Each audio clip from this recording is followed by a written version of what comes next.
All right. Here we go. Going live. All right, awesome. So back for another week. I'm starting a little bit early. That's fine. A couple minutes early. I don't mind. Actually, of course I don't mind. I wanted to do that anyway because I'm just going to be sitting here anyways. All right, the rambling begins early today, I can see. So, a couple things. Can you hear me? All right, so welcome. Looks like we got 4 people in the comments. So, can you hear me? And then if you can hear me, can you hear my libraries?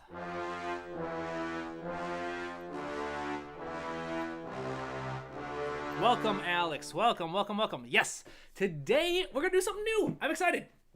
I've been getting a lot of the same requests for the live stream lessons. A bunch of the same stuff over and over again, which is fine, I guess. But there's only so many times I can teach the same topics and keep it interesting for me. So I figured I'm going to start interspersing a new type of live stream. I'll still keep doing the live lessons, of course. But I figured I'd try something new or new-ish and try writing a brand new piece of music in front of you people. A short piece of music, but a brand new piece of music nonetheless. And the emotion that you guys voted for was rage and anger, which is fun because that's a super challenging emotion to capture with music. And I'll explain why as we go into the stream. Welcome, Alex. Welcome, 23. Yes, I finally made one. It's been a while that I've woken up early enough. Welcome. Yes, I know this time doesn't work well for everybody, but I'm glad people are able to make it. All right, Alex says you can hear both. 23. We're learning to write death metal today. No, not death metal. Of course not. But today we are learning how to do angry music. So let's just dive right in, shall we? All right, so angry music. Angry music is quite difficult to compose, actually, more so than most other emotions. And the reason why tends to be that there's a psychological phenomenon about the difference between two things called valence and energy. All right, so typically human beings with music will consider high energy equals happy emotions. And low energy tends to be dark emotions. And this isn't necessarily it's not necessarily, we say like dogma or written in stone. But in general, if you have a bright sound, so valence being how dark or bright, and energy just being how much energy you feel, we'll dive into that in a little bit. If music has high energy, human beings tend to associate it with brighter emotions. So if you have like bright harmony, all right, and you've got C major, F major, G major, and then C major again. All right, and if we were to just add an arpeggio. I'm terrible at arpeggios, let's see. Let's raise that up.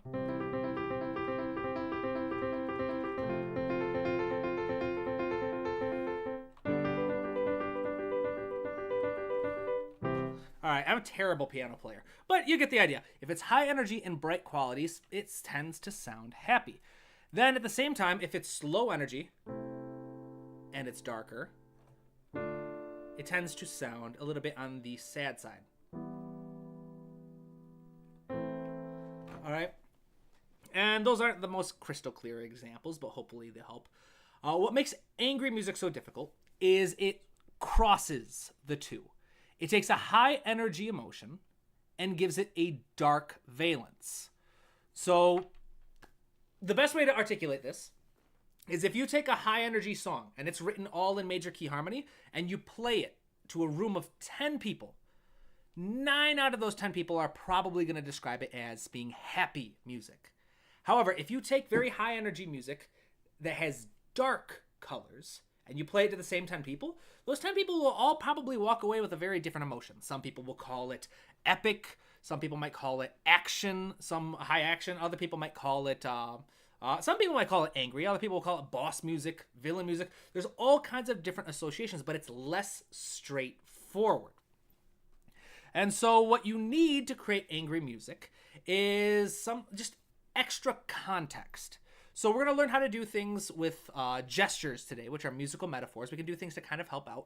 But the most powerful tool you have for angry music is just something extra musical context. All right, so things like lyrics, scenes, Program/stories. All right, anything that you can use to clue in the audience that this is supposed to be angry, and they will be able to tell, oh, like, oh, definitely, this sounds angry then. So if you were to write music for like an angry scene in a movie, and you were to play it to the audience, they probably wouldn't understand that it's specifically anger or rage that you're going for, unless you show them the scene that it was written to accompany. Then automatically everybody's like, oh yeah, that's anger, that's rage. Let's see here. Welcome, Alex. I feel like anger is high energy and dark depending on what kind. Yes, exactly. Yes. So, Alex, Alex has been on a lot of my streams, so you may be familiar with the model of music and emotions. Music and emotions come down to 3 elements: valence, size, and energy. And this is what we're going to try to do today, is to create something angry. And we're going to add number 4, gesture, which is going to be very important for anger. If you would like to learn more about emotions in music, I have a book, Emotions and Portraying Emotions in Music. Everything, by the way, is on sale up till tomorrow. The sale ends tomorrow at like noon Detroit time. It's set automatic. My website will kill the sale. So right now everything's on 20% off the ebooks. This is all the notes from my class that I used to teach. You can see it's got glowing reviews. And yeah, this book will teach you this entire process just much, much more in depth. Also, something cool is my textbook is finally have physical copies available. All right, you can go to my website, click here. I'm not going to click that just yet because that would probably show my address to everybody, and I don't want to do that. So here's this link. It'll take you. This is a paperback book. You can get physical copies if you already bought an ebook version and you would like a physical copy. I'm going to be making an announcement via email or something soon. I got to figure out how, because right now Amazon, I can't control the sale on Amazon. So I'm going to have to figure out something. Right now I'm thinking I'm going to order something called an author copy, which basically I pay a very, very cheap price to get physical copies. I'm thinking about selling that for half off for anybody who wants a physical copy but already got the ebook. So cool stuff there. Life moves on. Welcome, Tamashi. Welcome, Leaf. Wake up, babe. New TTC lesson. Yes, new lesson. So let's dive in, shall we? All right, enough advertising. So music and emotions. Valence. Valence is, again, how dark or bright an emotion is. All right, if we're going for rage and we're going for anger, this is, I'd say it's pretty dark. All right. I don't know many people who describe anger as being bright. So I'm going to say dark, or we'll say dark or very dark. So then size. Size refers to how overwhelming an emotion is. All right, so this is where things start to get a bit different. You could say that almost all types of anger and rage are dark in nature, but size is where we really start to get a lot of the nuance. Do we want this to be a seething rage? Do we want it to be like a kind of hidden rage? Or do we want it to be very overwhelming? Do we want this to be like boss music? Do we want this to be wrathful? Ooh, I like the idea of doing wrathful. All right, so today's emotion, we will be writing wrathful music equals very large. All right, so very overwhelming as an emotion. The third one is energy or intensity. All right, so this could mean 2 different things. All right, whichever one you prefer to think of. The first one, in energy or intensity of an emotion, can refer to how draining or energizing an emotion is. For example, if you're very excited, you get lots of energy. All right, from that, you feed off of excitement.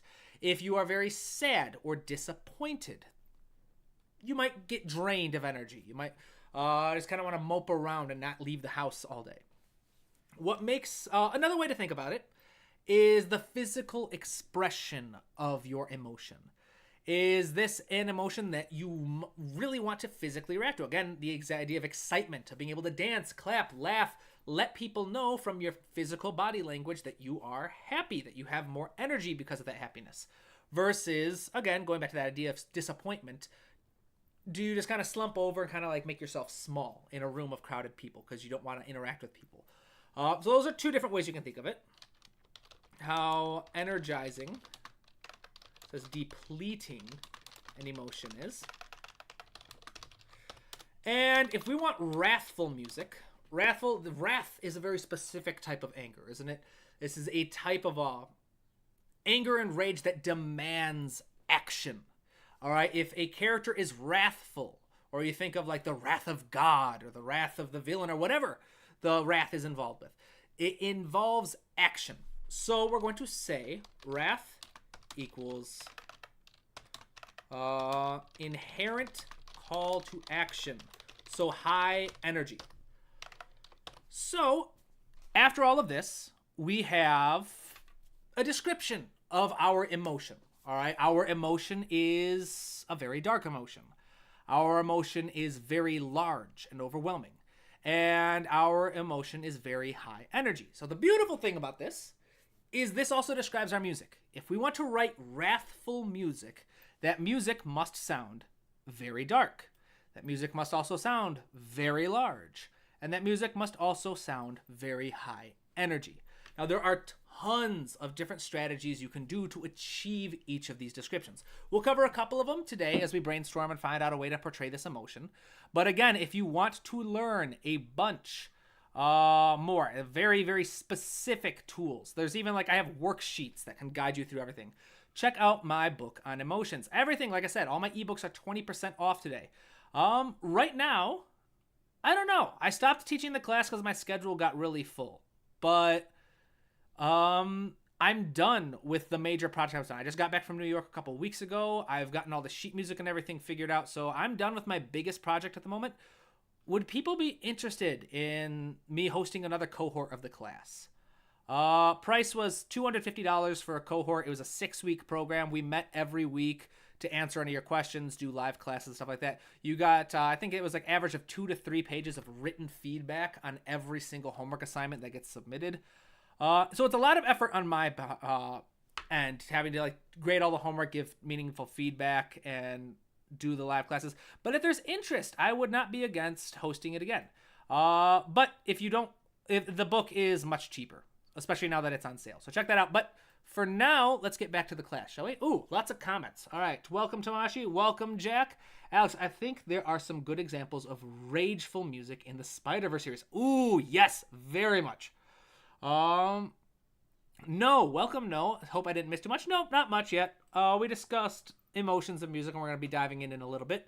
23, I know drum hit frequency definitely makes a difference with valence too. Yes, there are lots of things that impact valence. Remember, valence being one of the 3 core elements. Valence is literally just how dark or bright an emotion is. Technically speaking, from a psychological standpoint, valence in terms of psychology in the field, as originally determined on the circumplex model of affect, which is what this is based off of, describes valence as how pleasant or unpleasant an emotion is. However, that has all kinds of baggage associated with it, especially with music, because who doesn't like listening to sad music? So we defer to it as how dark or bright an emotion is.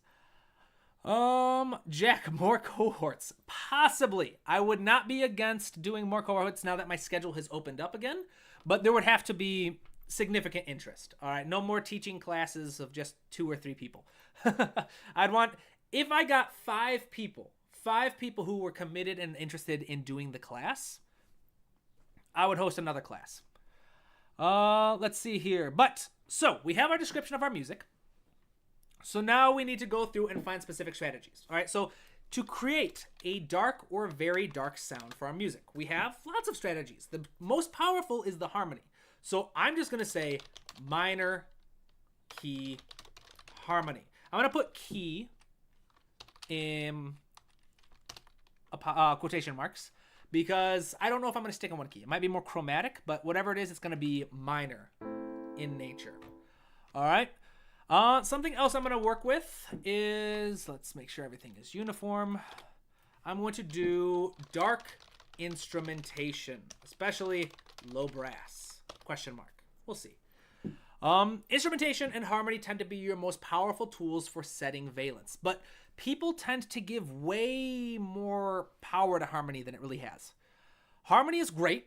Harmony is one of my favorite tools. I always start new pieces of music with the harmony first, and you're going to see that in this process. But really what harmony does is it provides the valence. All right, it sets the general mood. Harmony does not equate to emotion. Lots of things in music relate to emotion. In fact, the 3 things that relate to emotion are your valence, your size, and your energy. If you were to do an equation, let's see here. So I'll say vibe. Vibe/mood equals valence plus size plus intensity. All right. Emotion equals vibe plus gesture.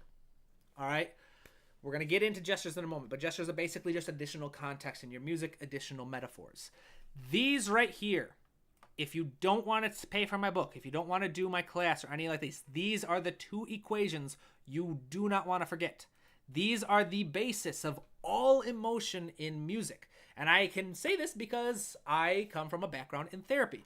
If you are new to the channel and you didn't know this, I did not go to school for music. Well, I did a short time with Berklee, but I never graduated for complicated reasons. Well, not complicated. I was too poor. Couldn't graduate because I was too poor. But my actual degrees is I have a master's degree in social work, and I went to school to be a therapist. And so for so much of my life, 6 years of my life, were spent studying therapy, psychology, and all kinds of tools to better understand emotions. And so when I stumbled my way into being a professional composer instead, I brought all that knowledge with me and this understanding of what makes emotion, what allows us to describe emotions. And funnily enough, they fit very well for music. Because if there are 3 things music is very good at, it's controlling how dark or bright it sounds, how big it sounds, and how much energy it has. All right? So we're going to go with minor key harmony. I said dark instrumentation. That's how we're going to set our valence. So size. Let's go with size. All right? So very wrathful music. We need something very large. Lots of strategies for large sounds. Let's do loud dynamics. All right? That's an easy one. Low-hanging fruit. Let's do multiple registers. Multiple registers / octaves in most of the major material. And let's do one more. Brass. We'll do brass instruments. It's going to be a very brass-heavy instrumentation, all right? Brass instruments are incredibly powerful. They are the most powerful section in the modern orchestra, with the exception of the percussion section, which technically the bass drum is the most powerful instrument in the orchestra when hit with enough force. So that's how we're going to get our size. So then the last element is our energy or intensity. We want high energy here, all right? So how can we do this? There's lots of things that can build energy in music. I'm going to say rhythmic elements / ostinati. Let's do that. Let's do a moderate to fast tempo. I like the idea of using like a relatively slow tempo in the melody. Have the melody, I should say pulse, because we'll say it's like contrasting pulse, all right? Slow melody, fast accompaniment. All right, that contrast is going to help add a lot of energy. And yeah, awesome. So let's do that. That gives us a very good description of what our music needs to sound like. I'll summarize this in just a bit. But the last one, gesture. All right, so gesture is simply musical metaphors. All right, these are your gut instincts. I have all kinds of tools available in my books teaching you specific strategies for if you just aren't feeling inspired on how to come up with really cool, really impactful musical metaphors. If you want to learn about characters, let's see here. Tabletop composer, character. Just look up character. Let's see if this works actually. Oh! Well, that's cool. Google has an AI overview of yours truly. That's awesome. All right, anyways, so where's it? Oh, yeah, this video right here. How to compose impactful character themes. This one right here, this goes in depth on gestures as it deals with characters. But basically anything that you have kind of like a gut instinct about. So things that you want to try. That you just think this would be a good idea. That basically this is like I said, your gut instincts, just what ideas come to you when it's time to think about portraying this emotion. So a couple that come to me right off the bat, I want to use a bit of sound design / drones in the background, which is great because I have a brand new library from my friends over at Quetzal Sounds that I think is going to work really well for that. And start small, then bam, bring in the size. All right. Let's see here. Questions. 23. Okay, so we did that one. More chords. 23. Now let's just go straight Locrian today. Alex, strings can add sadness to an angry song to give it more gravity or consequence. It can also make you empathize with whoever's angry. Exactly. That is an example of a gesture. All right. A gesture, again, the musical metaphor. So if you said you wanted to create this wrathful music, but you want it to be empathizable. So maybe you've got like a very powerful character and the love of their life was just murdered and they died in their hands and now the character's gone berserk. You can add strings to create a more tender, more tragic element in the background with more lyrical kind of sounds. That'd be a whole different emotion that you try to portray. But the idea of using kind of like a soft, sad string sound in the backdrop is an amazing example of how to kind of that gesture of ways that basically the gesture is the way that you don't really describe it with the other three. The gesture is almost a catch-all. You're like, all right, we've got the bands, we've got the size, we've got the energy. Here are all of the other ideas I came up with that I think are cool for portraying this emotion. If that makes sense. Let's see here. Jack, you're on the AI's radar now. Praise your toaster and fridge after every meal. Yes. I do wonder. It's like, that is interesting. I had no idea. It is cool just seeing that I get a little more recognition now and then. So that's kind of cool. Tamashi, last stream was very quiet, so please tell me in depth about the New York experience. Ooh, if we've got time at the end, I would be happy to talk about my time in New York. It was a very fun experience. It was really cool seeing another play come to life, and got to meet some cool people. Let's see here. So, we've got a description of our music. All right, minor key harmony, dark instrumentation. Loud dynamics, multiple registers and octaves, lots of brass instruments. I want rhythmic elements and ostinati. I want a contrasting pulse. I want my melody to move slower while my accompaniment in the background moves much more fast. And then my gestures, I want a bit of a sound design-y kind of element in the background. And then bam, I want it to start off small and then bam, have the size hit. Let's see here. So let's dive in, shall we? Let's start with just a chord progression. That's how I usually start. Let's add a offset. There we go. I always like to have a bar 0 when I start. All right, so we need a chord progression, right? And we wanted a minor chord progression. Let's do A minor to D minor. Where is it? Quantize. Let's do.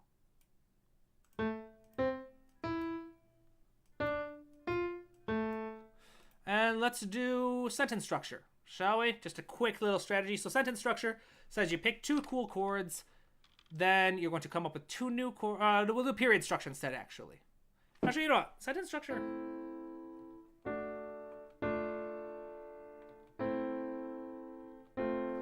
Let's do period structure. So we'll just repeat this over here.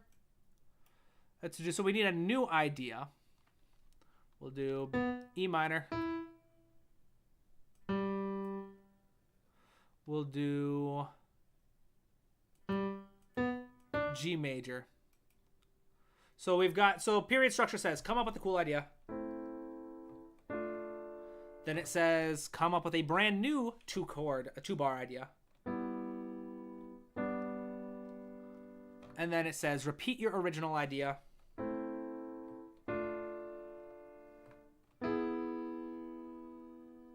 We'll do a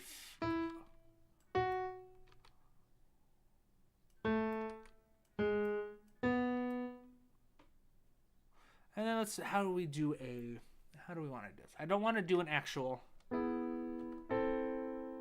I don't want to have a full-on resolution. So what if we just do a half cadence at the end? A large part. So got my first 2 chords. A minor to D minor. Where's my piano pedal? Oh, it's hidden behind my desk. Oh, no matter how. There we go. Let me move it on. I'm trying to move my pedal with my feet. Almost there. I'm wearing shoes. Makes it harder. All right, there we go. All right, A minor, D minor, E minor, G major, A minor, D minor again.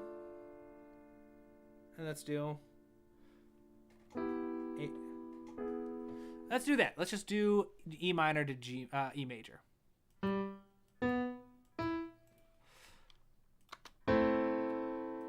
Ooh, let's bring that down a little bit.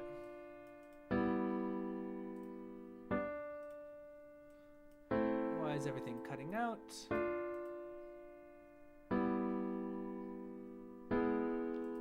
There we go. All right. So we've successfully created a dark valence with the harmony. All right. It doesn't need to be any crazier than that. You might say, that doesn't sound angry. That doesn't sound all sad. It sounds kind of more sad than angry. That's fine. All right. Because again, going back to this, the chords are only one part of the puzzle. They are the valence. So we have created a dark valence for our music. We still have other elements to include to create more of the wrathful quality. All right. And we'll get to that. But for now, we're good with just the minor key harmony. We'll use some dark instrumentation later. Let's come up with our melody next, shall we? Let's see what kind of questions we got. Let's see. Tomashi, what is a parent scale? How to choose the parent scale of your chords? I'm not quite sure. Parent scale could be a lot of different things, but I'm not sure what context you're asking about. Let's see. What about the music of About to Murder? Are you talking about that video you shared with Tomashi? That was really cool.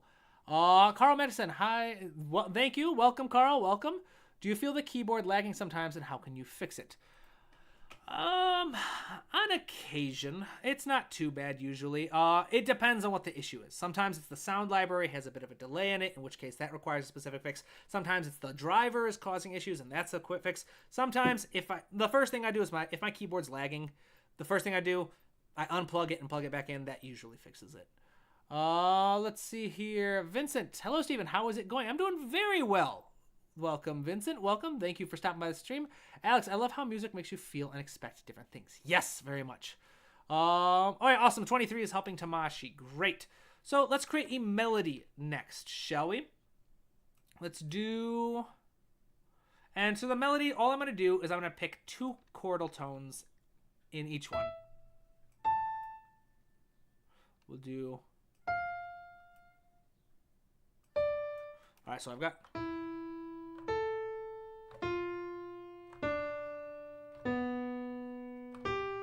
And then, so we've got a 2-bar idea. We need to create a new 2-bar idea. Let's do... Let's see, the bum, bum, bum, bum, bum. I like the idea of coming down.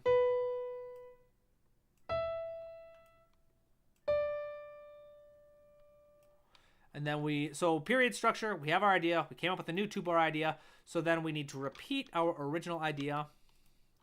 And then we need to find a way to end it. We'll do...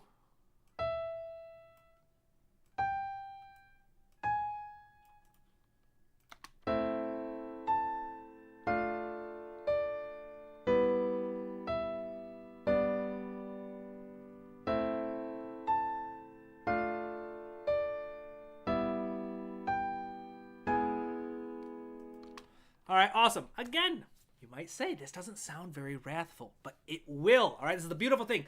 Little steps here and there. We're going to get a very cool, angry sound. So first things first, let's slow down this tempo a little bit. I think more about 90 BPM is what I'm looking for.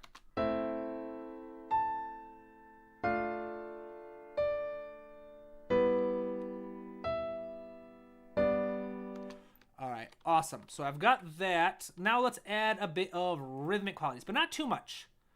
Because I like the idea of having a very slow moving melody.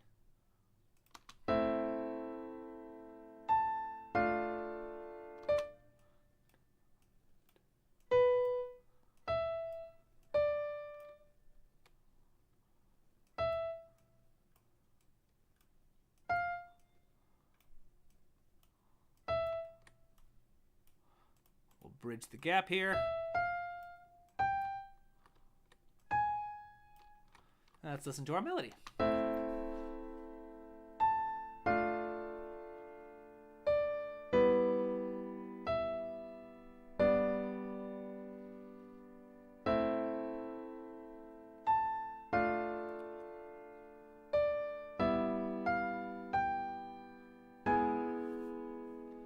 All right, so now to make this a bit more realistic in terms of what it's most likely going to be arranged, I'm probably going to put this in the lower register.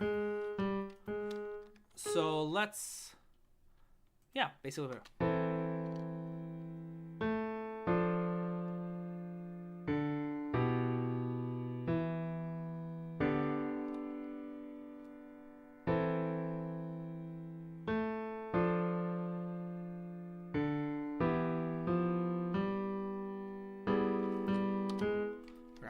That.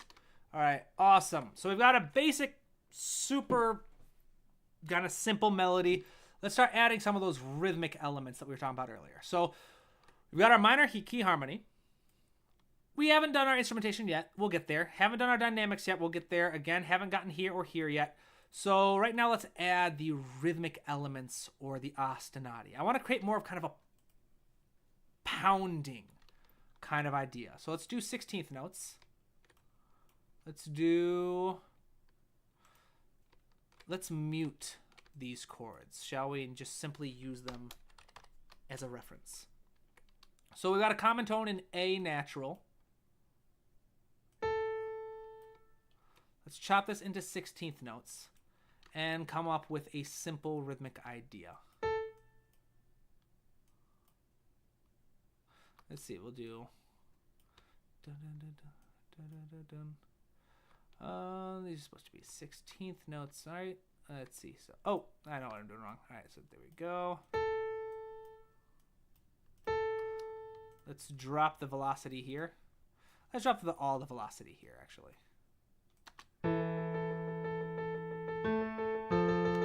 All right, awesome. So we've got that. In fact, while we do this, let's pull this back a bit. Let's duplicate it. We'll have, this goes back to that gesture we had of, where is it? Project Notepad. The gesture was the idea of like I wanted to start small and then bam, bring in the size. So let's do an 8-bar measure where we're going to mute the melody. Let's come up with the idea, chord idea.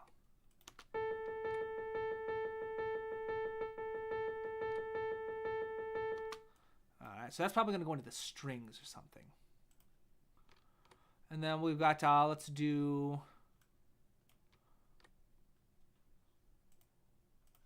something with the,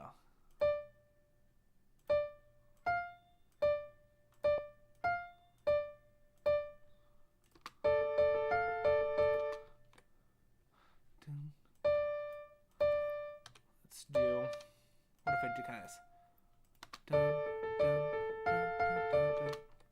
Something. All right, I'm seeing some questions here. All right, awesome. So, let's see here. Okay, so awesome. Okay, so 23 is helping Tamashi. Vincent. All right, awesome. So Vincent's also helping. Thank you guys. Very helpful chat today. Let's see. Gerald, John, you got me hyped to see how this piece turns out. I'm enjoying the chord progression so far. Yes, this is gonna be, the transformation is gonna be pretty massive as soon as we go to the instrumentation. Leaf, right now it's sounding like the pain or sorrow that drives the wrath. Very cool. Thank you. Yes, I like this. Carl, if you need to adjust latency. Okay, so awesome. Carl's helping as well. Thank you, Carl. You should add different notes to the ostinato.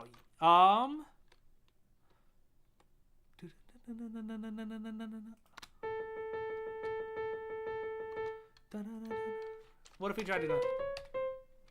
What's that? What if we just climbed?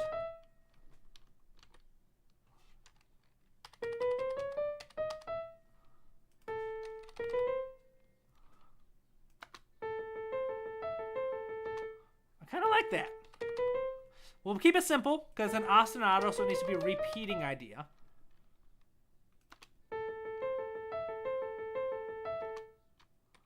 Let's delete this one here. Let's make this a bit more. Let's just say, and then so then this would be D to follow up with the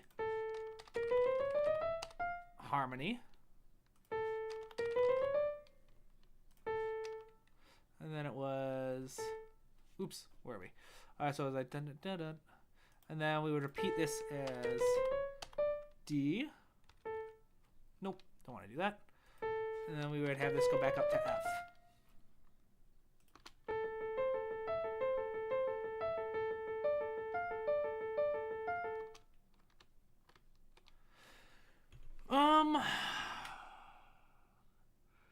Actually, here's what we're gonna do.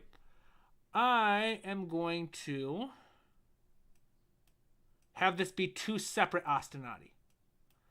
One will be the time trap keeper, and then one will just double.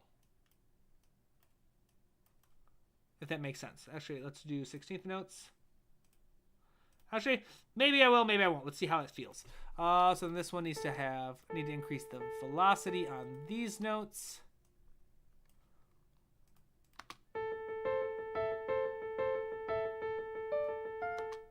I kind of like that. I like that. Because then we can add these incrementally.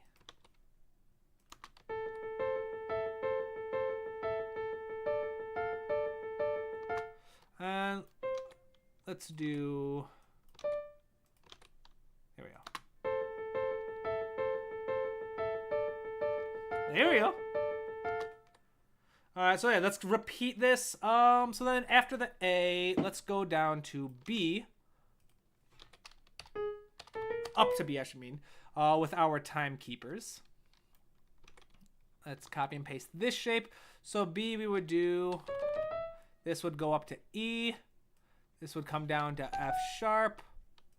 This would go to D. And this would be G.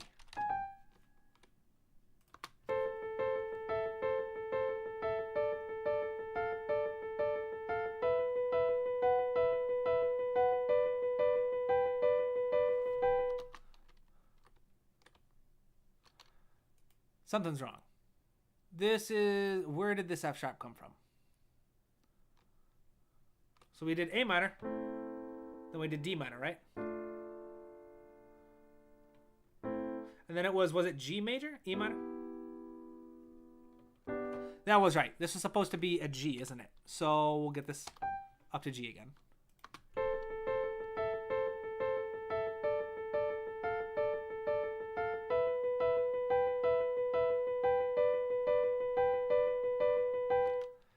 All right, I like that. So let's add a contrasting element here. I feel like something much more lyrical on top of this. Almost like a counter melody kind of idea, right? So this would be a repetition. So then it'd be,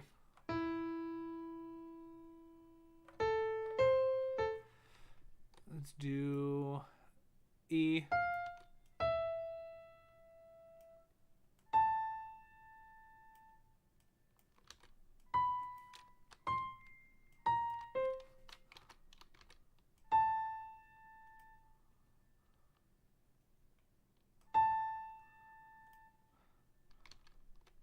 Let's do,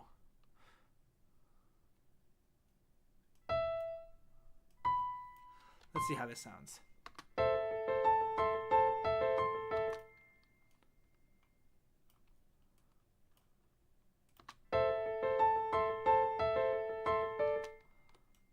I kind of like that. Dun, dun, dun, dun, dun, dun, dun.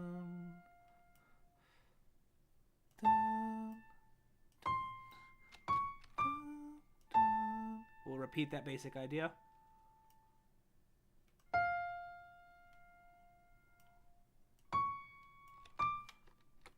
So let's run this all together, see how that.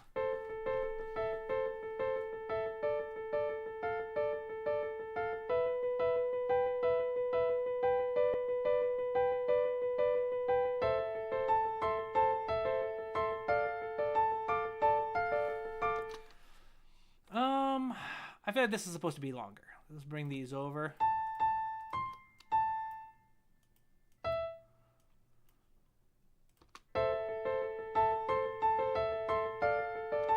There we go. That's much better.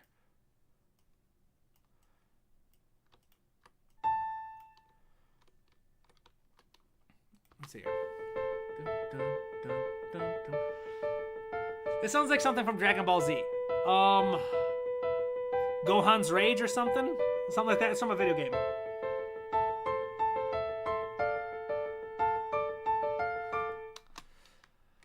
And then, let's see here. We repeat this idea.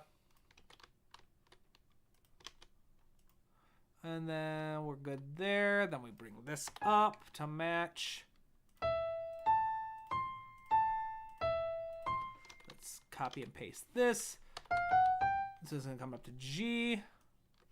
This will come down to B. Let's go up to E.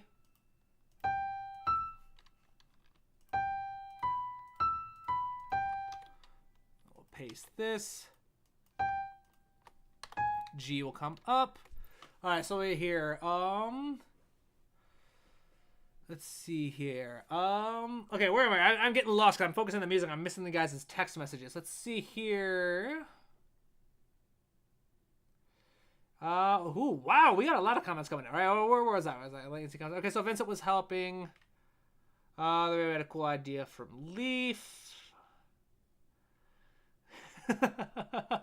Mihai, welcome, Mihai, welcome. Ready to get pissed and write some tunes. Let's see, Alex, and Dula Face Astronaut changes rhythm to not have just 16th notes. Very cool. I like strict rhythms actually though. I get so the strict rhythms here, I feel like 16th notes can still have a lot of personality if you just change which ones get accents. And then, of course, up here, we can add a little bit of contrast stuff. I know Ryan Leach is someone who... So you might actually be referencing Ryan Leach's video. I think he did a video specifically on Duel of Fates and the Ostinati and the need to have changes. Very good video. Love Ryan's channel. I'd love to collaborate with him at some point. I got to reach out. I don't even know if he knows who I am.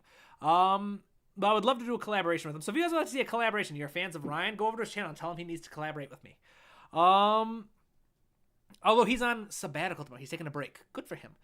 But yeah, he has a video where he specifically talks about not using strict rhythms because they're not interesting. I respectfully disagree. I think there are lots of things you can do.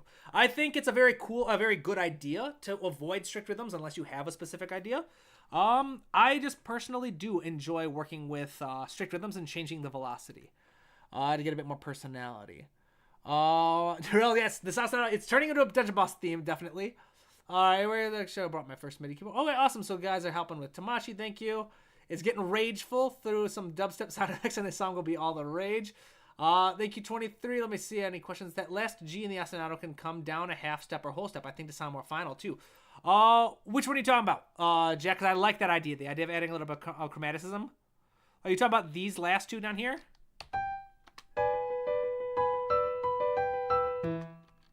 Could be potential.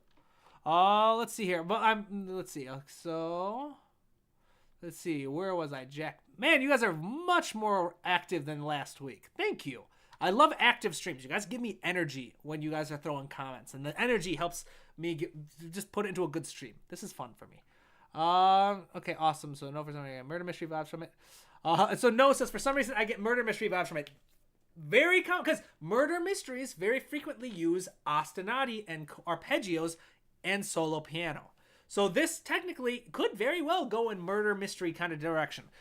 We still have lots of things we need to do to change this to make it sound rageful.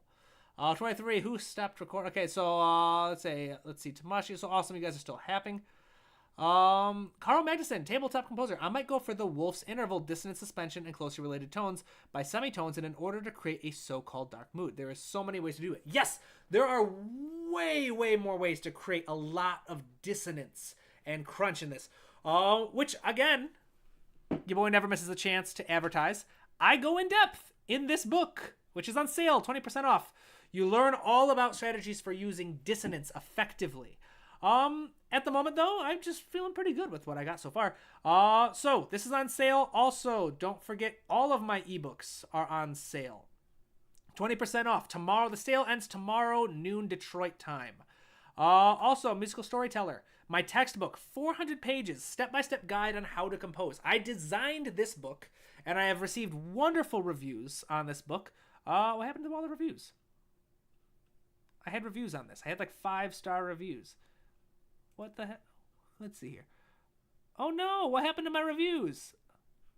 What's going on here? Let me refresh. All right, whatever. I'll figure out why my website removed reviews, but I had, oh, there they are. See, look at this. All right, so awesome.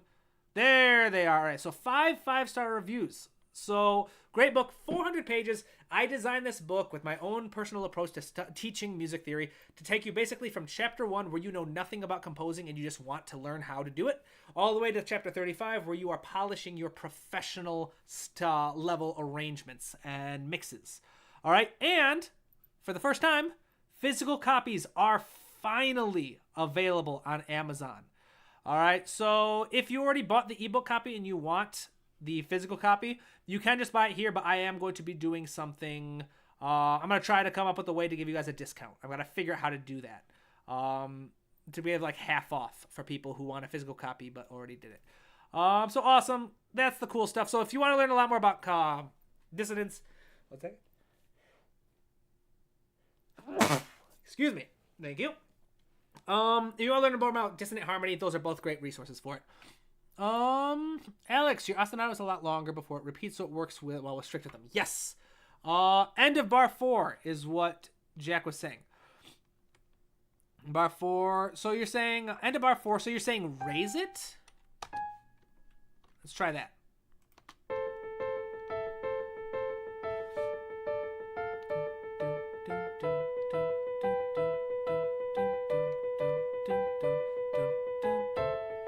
Oh, I like that, Jack. Good idea. Thank you.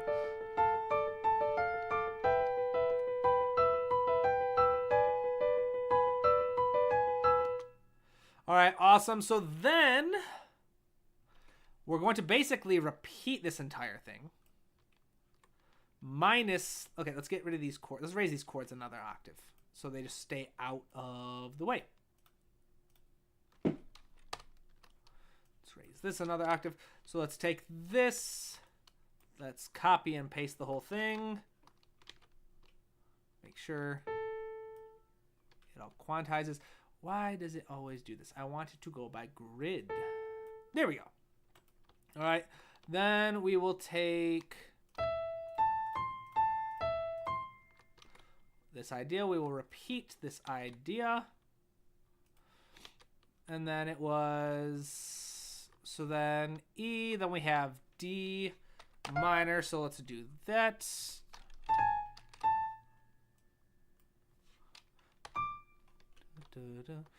And then awesome. So then we just need this. This is supposed to be E minor. I don't know why it got changed to an F sharp. Just kind of getting everything situated. So that's going to be an E.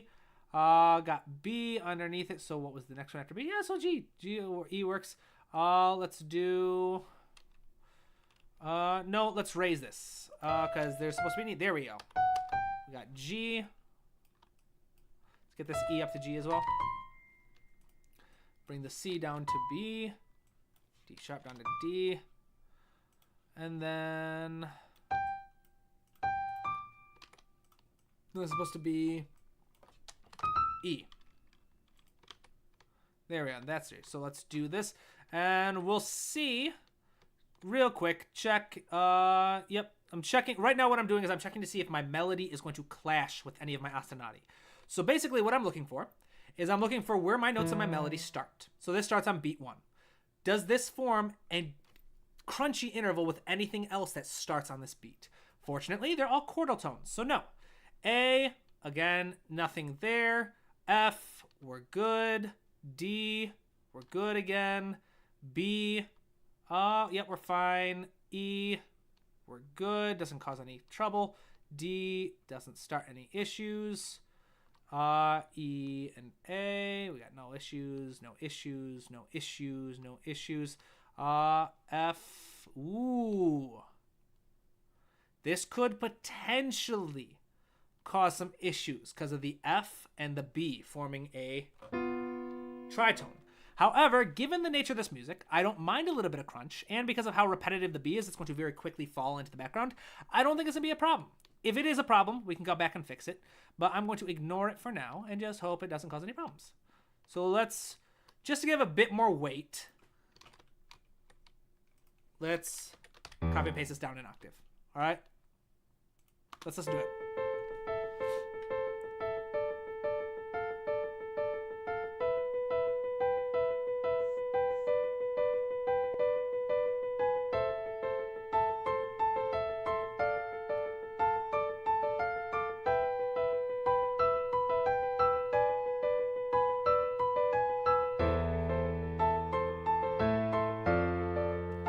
There we go.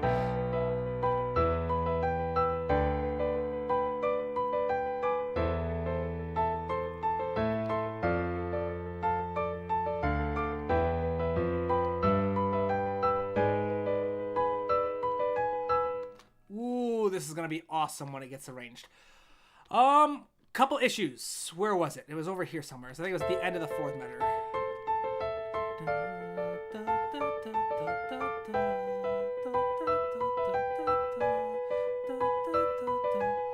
Okay, so there it is. I wanted to break the pattern a little bit.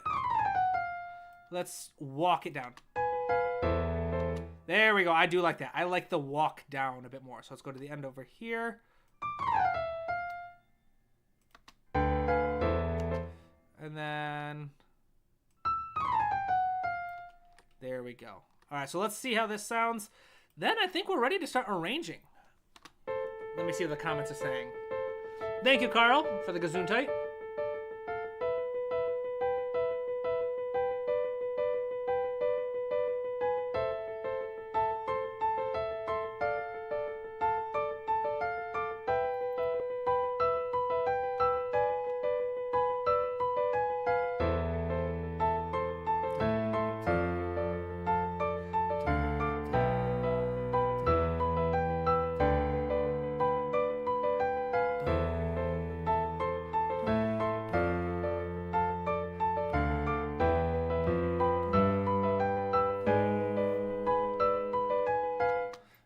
Awesome. So comments. Let's see. So yeah. Noise. Just want to say hi and love your content. Thank you. I appreciate it. I'm glad you're here. Jarrell, I'm still quite new to your content and I joined the stream late. Do you build out your phrase or maybe entire sections first, then connect them with an intro and outro at the end? Sometimes. Depends on how inspired I'm feeling. This time, I just knew from the notes that I took earlier in the stream. I said for gestures, I had this idea. I wanted to start small and then bam, bring in the size. So for that, I started off with my chords. I created my melody, and then I thought, I'm just going to give myself a whole phrase to gradually add rhythmic elements, which again were something that I had come up with. Where is it? Rhythmic elements and asonality under energy and intensity. So I knew that I wanted rhythmic elements. I figured I'd give myself a whole phrase to start layering them on top of each other and then bring in the melody. But it depends on a project by project. Hopefully that helps. Carl, and tritones, of course. Yes, tritones are very useful for this kind of stuff. Let's see here. Oh, sorry, awesome. So Vincent's still helping, Tamashi. No, says, before I can get to the payment section, it asks for a phone number, email, etc. Is that stuff usually important, or can I just throw some nonsense in so I can speed run my way to get the payment options? Oh, awesome. So if you're looking for the books, the phone number, just put in some nonsense. I don't know why. I've never heard that it asks for a phone number. Unless this is Amazon. I don't know what to do with Amazon, since Amazon's obviously not something I run. But if you're going from my website, I had no idea that you're supposed to use phone number. Just put in nonsense or ignore the phone number. The email is important, though, because it's an ebook, and it emails you the ebook when it's done. So I hope you enjoy the books, if you're getting books. Let's see here. I am quite proud of these books. I will say this. This textbook, which again is on sale for the ebook version, and if you want a physical copy, there are physical copies available on Amazon. You can get to the Amazon link right here. You can also look at the table of contents right here. I finally got the link fixed. You can look through the table of contents and you can see literally everything you're going to get taught. As you can see, 35 chapters. This is very carefully structured. I put a lot of effort to basically say, how would I teach every little thing that I know to someone who's starting from scratch? I've gotten very good reviews from this book, so thank you everybody who has enjoyed it so far. Yeah, I am very proud of these books, and of course this book here, which is, these I think are the ones I'm most proud of. My textbook on teaching how to recompose, because that was a goal of mine for a long time, and this book where it just breaks down basically this entire process I'm showing you guys live, which is how to portray emotions with music. So hopefully that helps know. Let's see here, where is it? So Carl, thank you, Carl. G to F. So Jack says G to F in the 4. What are you thinking? So G to F? I don't know. I like the G sharp. I like the G sharp, right?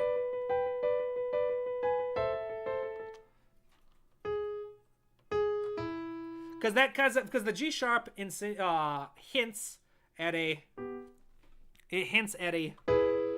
E major, which has a very strong pull. Although we could try the F. Let's see if F would work.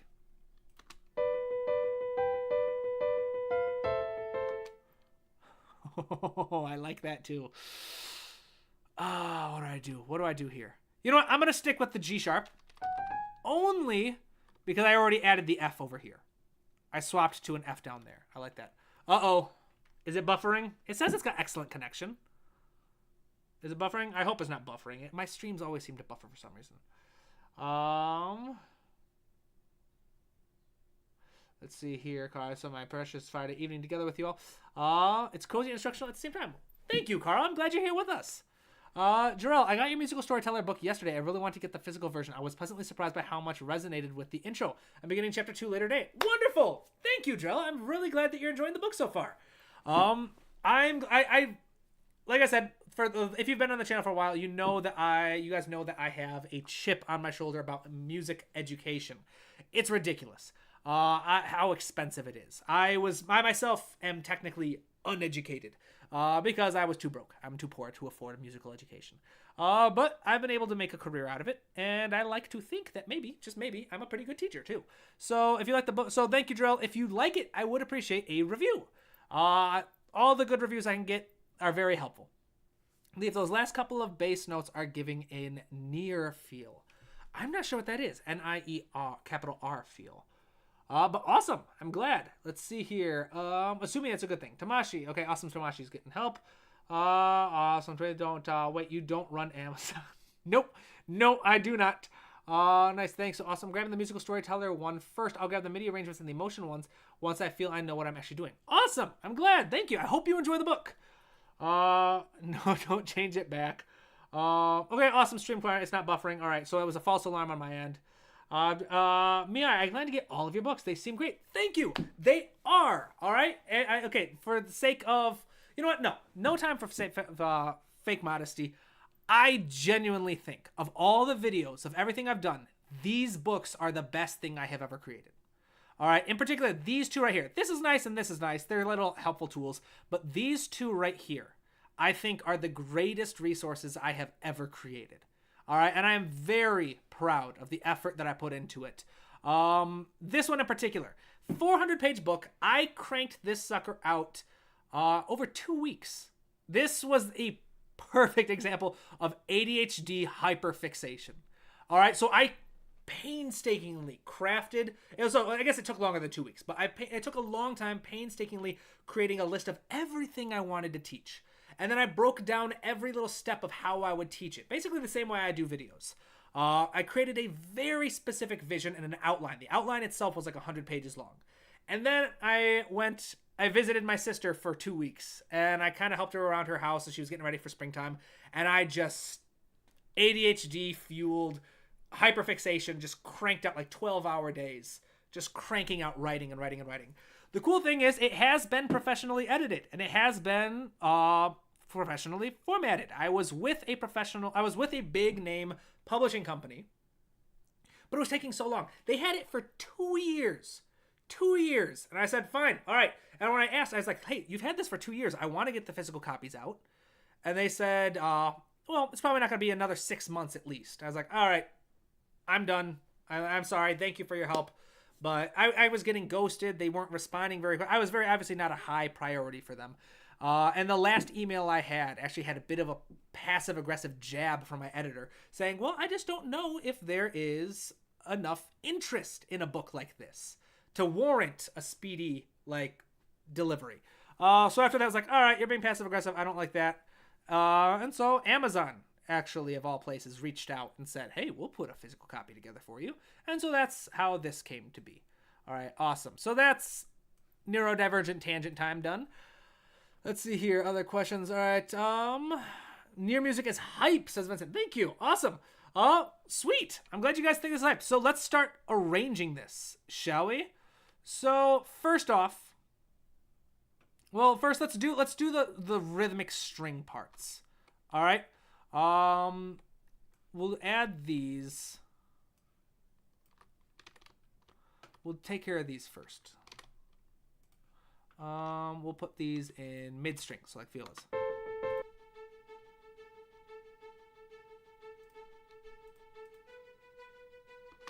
And then we'll add this in the high strings, shall we? We'll just do a very quick arrangement. I'm not gonna try to be anything special or fancy. Let's do. Actually, let's put this, since I've got an idea. I want those other notes to be longer note values. Or sustained techniques. Let's see here.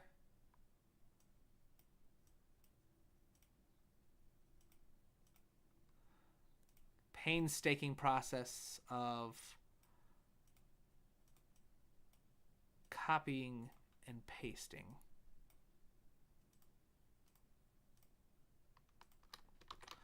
So let's add this to this library again.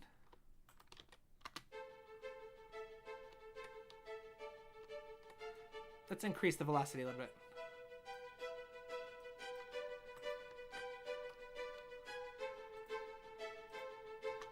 And then let's add these bigger parts into the high strings. And let's have this, let's see here, where am I going?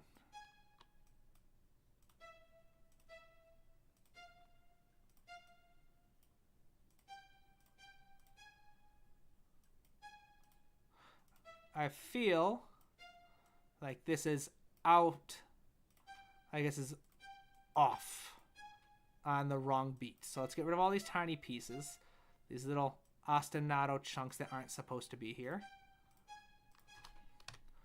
Then we will highlight everything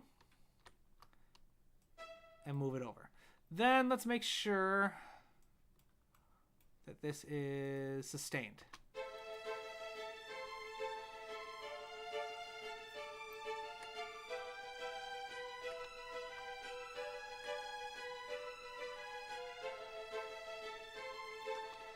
All right, so let's add a little bit of modulation data to this, actually. All right, since these are long sustained strings, let's add a little bit of modulation data. I'm going to use my mod wheel. Modulation is typically most useful for longer note values. You don't need it for spiccato things. Velocity is enough for that.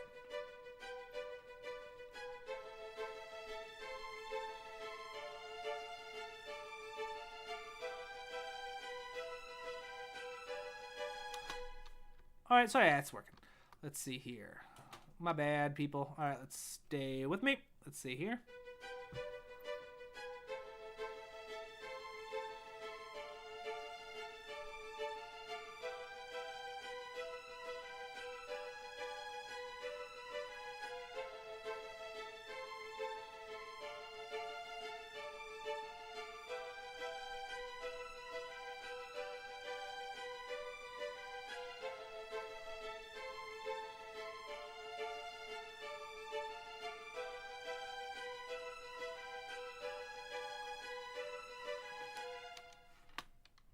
There we go. I'm going to give this a bit of a boost on expression as well, because it sounds much quieter.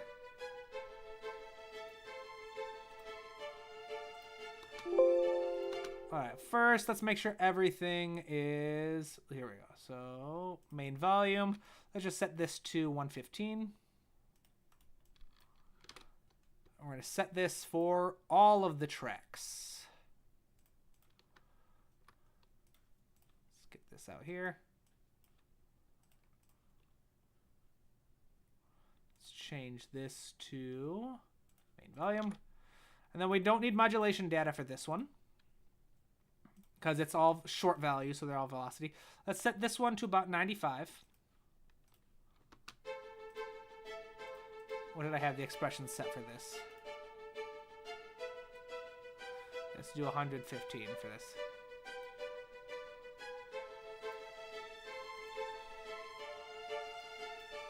Still super quiet. Let's just add a bit of gain.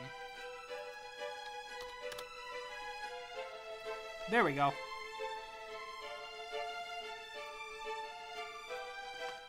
Alright, let's see here. And I might play this in, because I don't like how all of the velocity is the same. But I don't trust my playing technique, my playing abilities.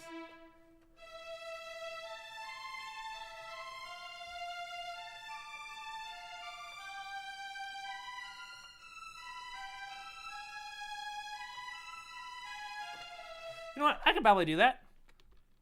I'm not so helpless that I can't do simple arpeggios. So let's set the... Here we go.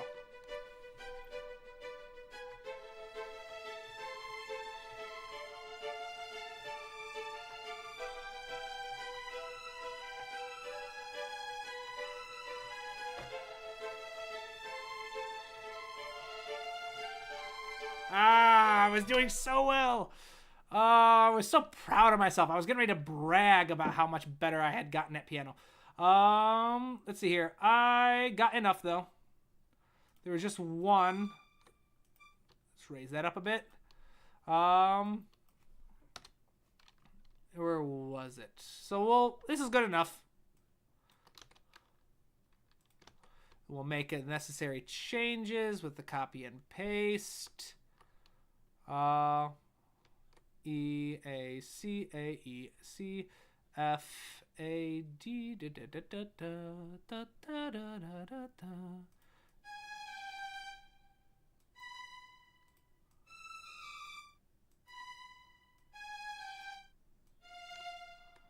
Alright, there we go. And then that's our 8-bar phrase, which just gets repeated.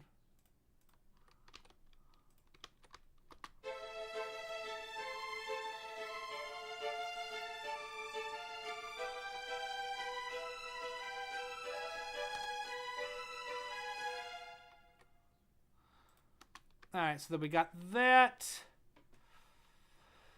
Let's add some low strings. Let's add a bass line, shall we? Just something simple.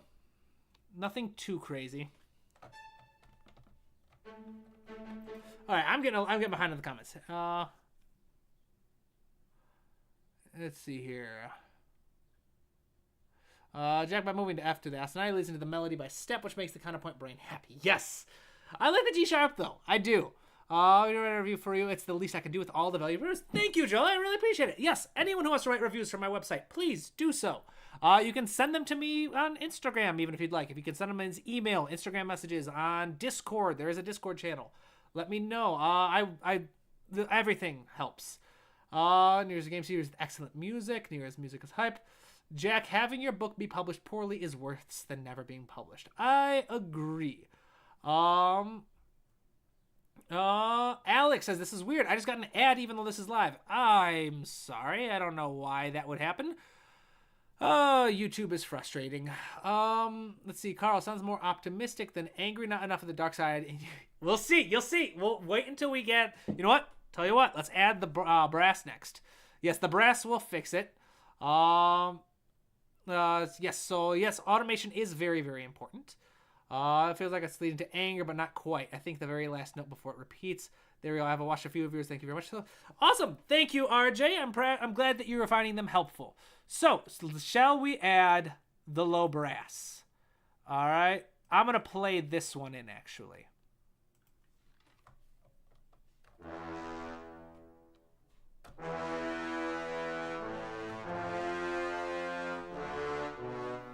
I'm gonna have to do this. My keyboard's not big enough to do both.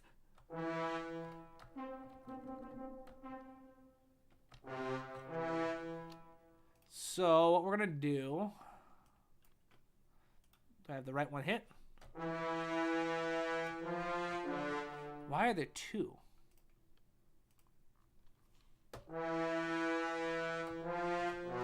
All right, here we go. All right, let's do this.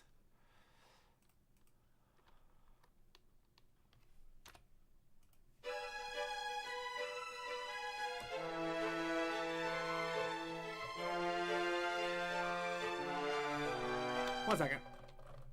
Ah, I'm too high in the range. Let's bring it down. Let's try it again. All right.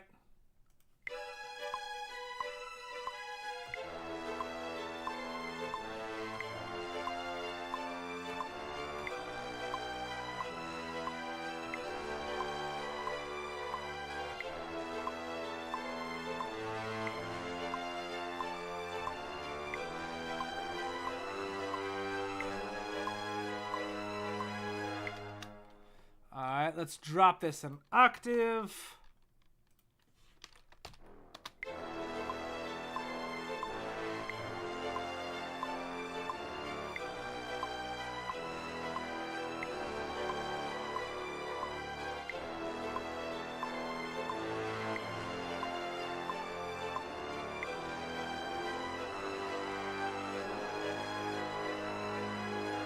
All right, I feel like I made these a bit too loud.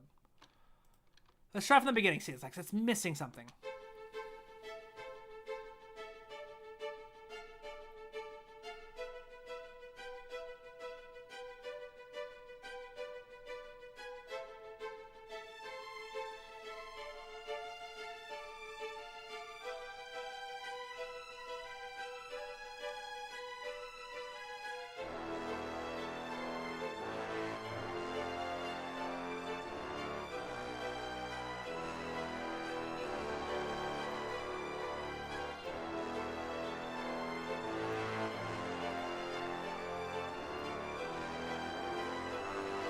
All right, I'm gonna change this melody. It doesn't work as well in the brass.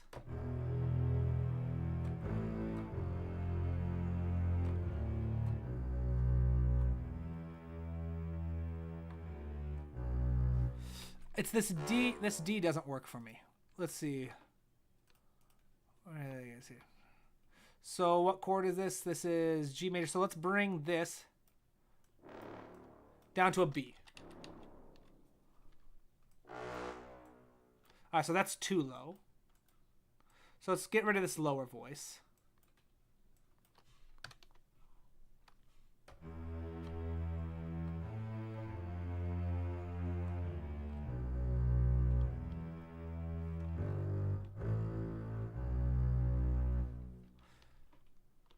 Yes, just stick with the B.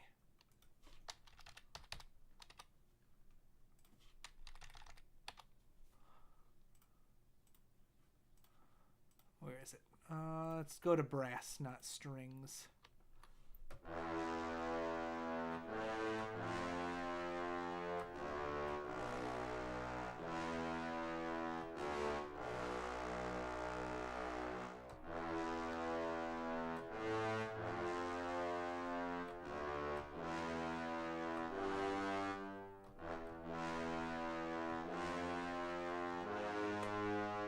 So I feel like this moves too fast.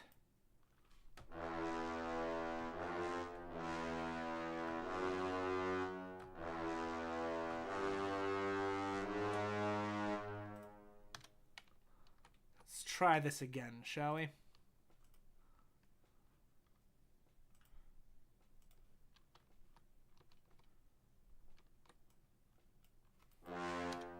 Where is this?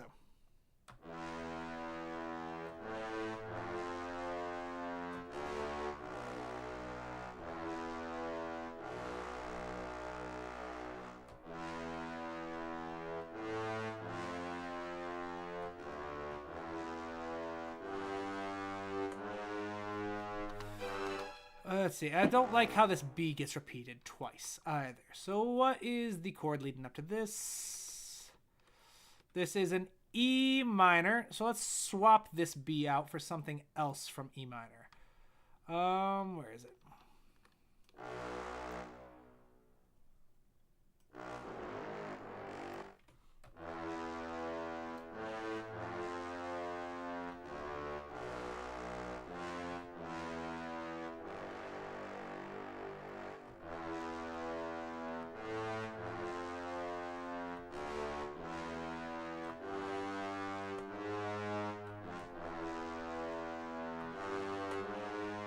I like that. Let's do... All right, so here we're getting some questions. Okay, so yeah, I think ADHD fueled is cheating, just kind of cheating. Yes, ADHD is definitely my superpower. All right, it makes some things difficult, but the hyperfixation is real. It's wonderful. Joe, oh nice. I'm glad you're using Albion 1. I just bought it last week. It was on sale. Right, Albion 1 is an amazing library. It's the very first library I ever bought.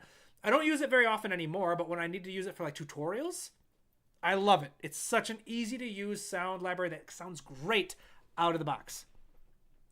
Let's say, so how about some percussion and timbre? Yes, I will definitely be adding percussion a bit. Awesome. So yeah, so maybe there weren't as many as I thought. Let's try this out.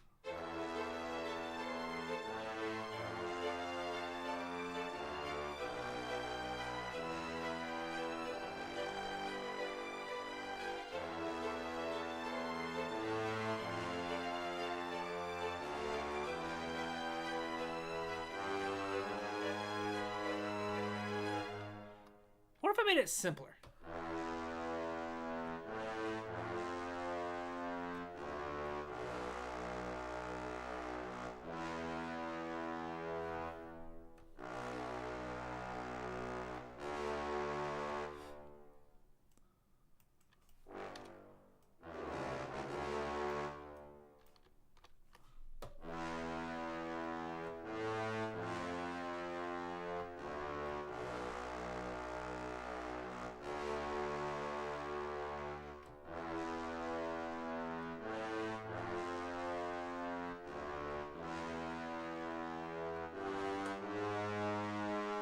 I like that much better. So let's add some modulation data now.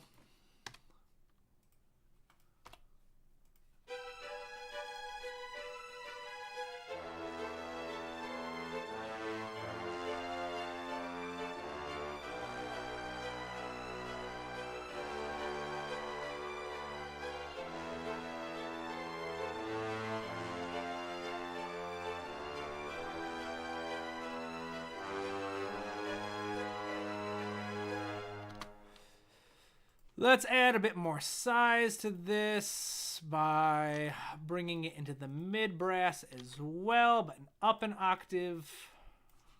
Let's make sure that I've got the right... there we go.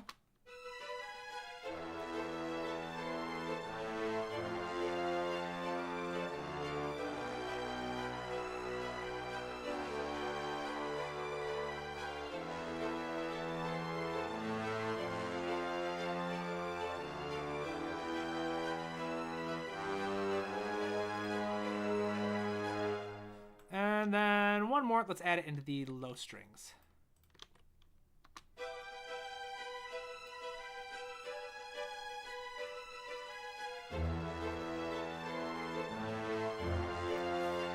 That is supposed to be sustains, not plucked.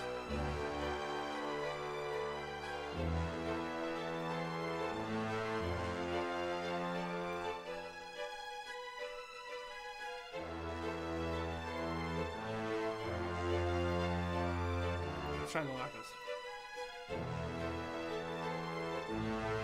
Oops, supposed to be octaves long. Alright, what was that? One last time. Ooh, there we go. Alright, now we're starting to feel it. Dang it! Alright.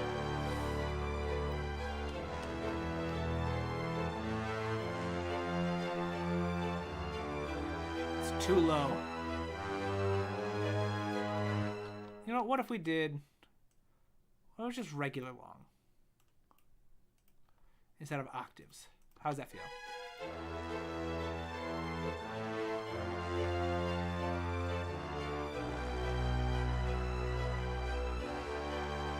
Nah, I like the low octaves.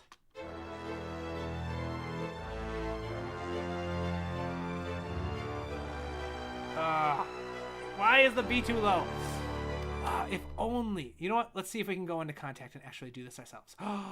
We might be able to. All right. Yes. All right. So all I'm going to do, selected groups only. I'm going to take all of these. I want to drag them. Can I drag them over? All right, let's see if that works.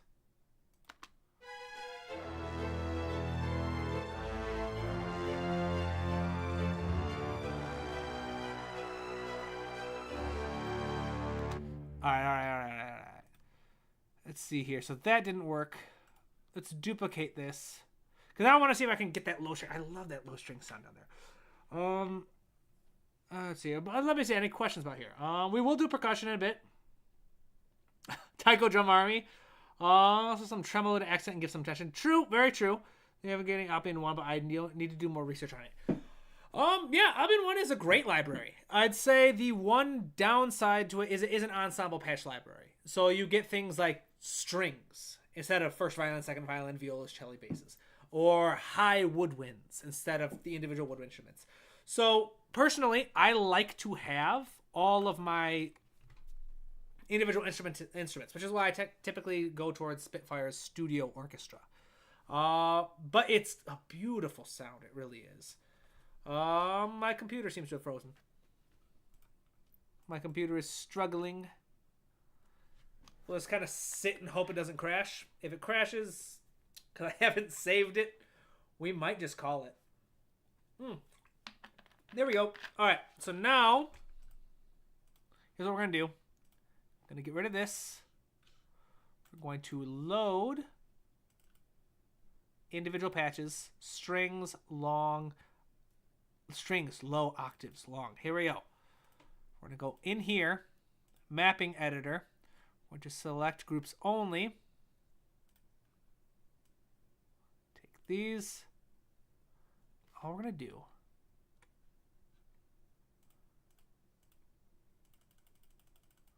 is stretch that one. See if it can play that low note.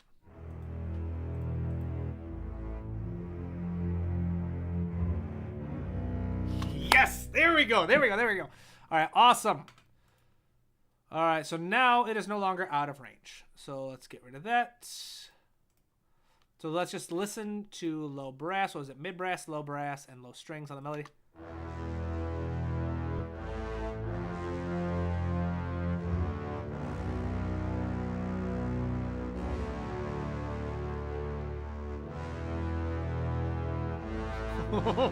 It's got some weight.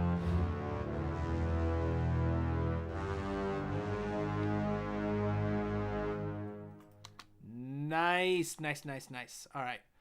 So let's add these strings again.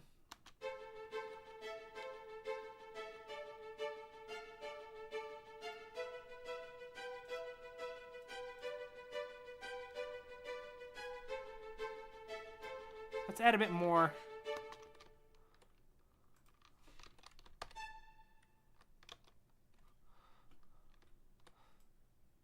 Let's add a little bit more.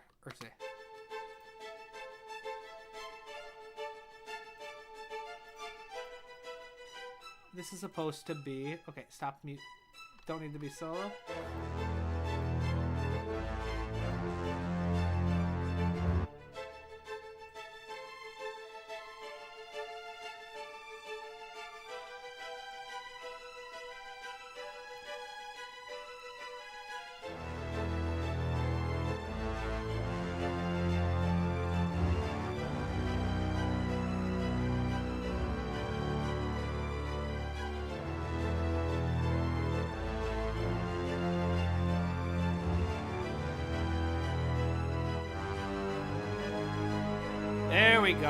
There we go. let's see here. So we need percussion, but I kind of want a little something more in the upper register. So actually, let's get rid of this. What that thing I just added? Let's get rid of these up here. I don't need this. I do want something in the high register though, which is something I'm very excited about because it's a perfect chance to test out my newest sound library. This library was sent to me by my buddy over at Quetzal Sounds, my buddy Ruben. If you guys don't follow him, you should check him out. Let's see, where is... contact, I don't know what's there. Quetzal Sounds, let me pull it up. Quetzal Sounds, new library company. This is Ruben, awesome dude. Very impressive young composer. They got a couple of free libraries, and the one that they sent me is this one right here. Simple, nope. That's not it. Floor, not that one. Though you guys can see they've got free libraries too, so check them out. This one, Ethnic Winds, which is really, really cool. So you might be thinking, what, Tabletop? Why are you using an Ethnic Winds library for an angry sound? All right. Where is it? Ethnic Winds. I will tell you, it's because these are no normal Ethnic Winds. All right, so first, let's do the normal patches. You see all these kind of cool things. Let's do Earth Bottle. I'll show you guys this sound library real quick. Get my keyboard going. So you guys can see they sampled. So Quetzal Sounds sampled a ethnic, an Earth Bottle instrument, and you get the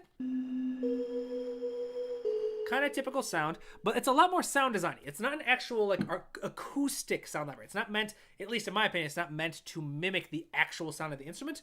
More to provide you kind of a simple synth that you can control of the instrument. For example, being able to check the attack envelope. Being able to do, let's drop the sustain. Bringing the sustain down. Let's take a little bit longer to get to that point. So you got the envelope. The releases are on it. You can add a lot of cool stuff like saturation. You got a bit of delay. And of course you got these cool filters. I've been having a lot of fun with these libraries. They're really, really, really cool. So Ruben, if you watch this, thank you so very much for sharing this library with me. I'm going to use some of... They've got normal patches for 5 different instruments. They've got legato patches, which is really cool. It's very difficult to do with custom libraries. And presets. Let's find a cool... Ooh, let's try reality collapsing. That could possibly work.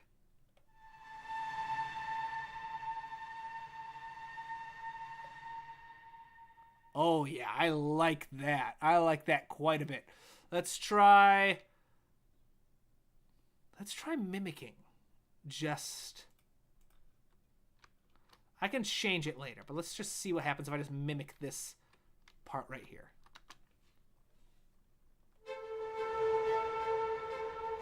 I'm liking that. Hold on. Does it have pitch shift? It does. So it has pitch shift. Can I control the pitch shift? Let's see here. You can see fade in, fade out, tune. I don't know if I can. Let's go in here. Pitch bend. Let's see here. Lag pitch. How do I do this? I'm not nearly as fluent with contact as I would like. Pitch, retrigger. Is there a way? So is there a way? I'm sure there's a way. It's just whether I know it. To control how much lag. What's lag mean? Is there... Okay, smoothing. If this is value higher than 0, any signal received will be smooth. All right, so that's pitch bend. I don't know. I'm going to ruin this instrument if I do too much. So I'm not going to pitch bend. I'm just going to write that in.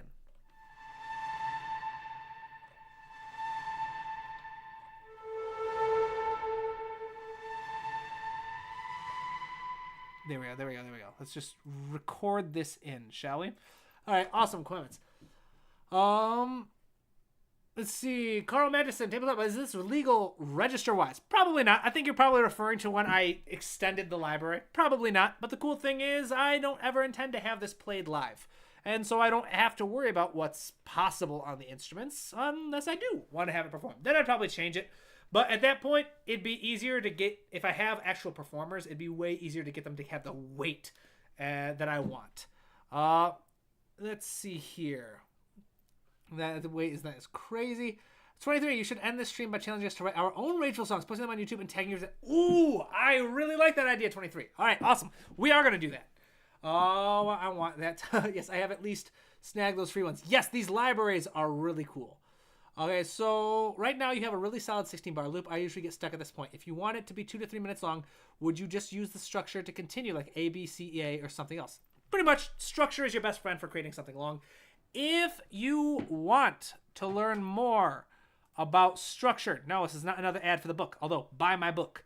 The Academy page. Completely free classes, 100% free classes. They are very in-depth. They are built from videos that are from my YouTube channel, as well as additional articles that I've written. This one, Melodic Structure and Form. Take this class. It'll teach you how to take 16-bar ideas and make them much, much longer into full-length pieces. All right. Again, these are completely free. These are basically, what they are at this point is these classes are basically, I have over 250 videos on YouTube. And so if you wanted help saying, right, which videos do I watch on the channel to learn everything I need to learn about harmony? I organized it into a class. Take it. Same for melody. Take it. Orchestration and instrumentation. Take it. All right. Great resources, great classes. That's the easiest way to join the Discord channel as well. Buy my book. And yeah, so hopefully that helps. Structure is a bit of a bottleneck for me right now. Yes. So yeah, hopefully. So awesome. Let's see here. Let's record.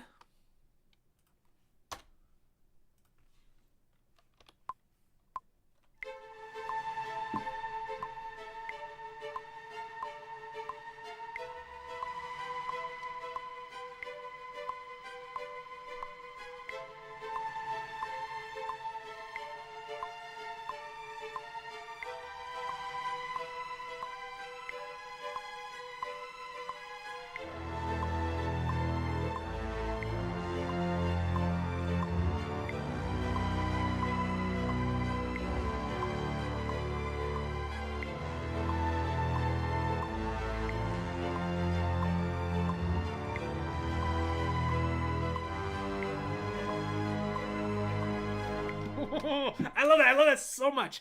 When we mix it, when I do a quick once-over mix, we'll change it so it doesn't sound so out of place.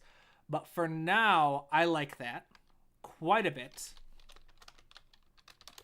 So yeah, Quetzal Sounds. And if you don't follow him already, Ruben has a much larger following on Instagram than I do. I'm building my following on Instagram, but he's got a, where is it?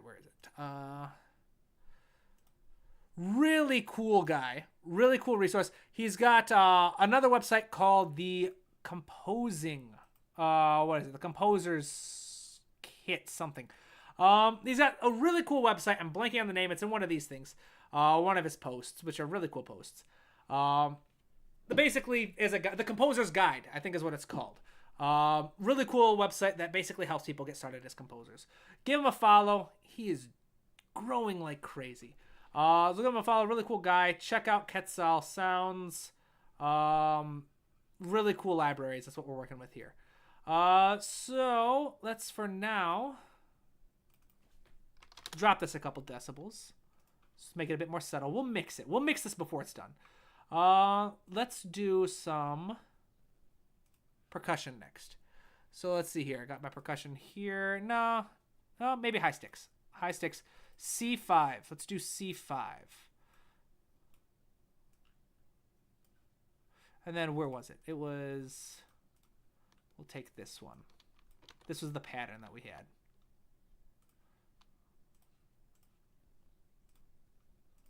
Open the MIDI.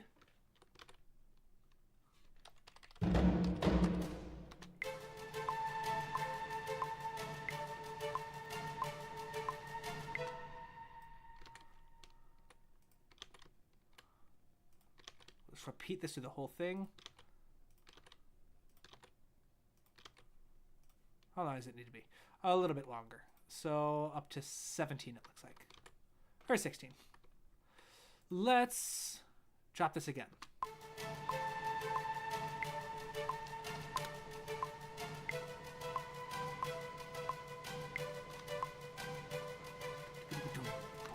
All right, so I like that idea.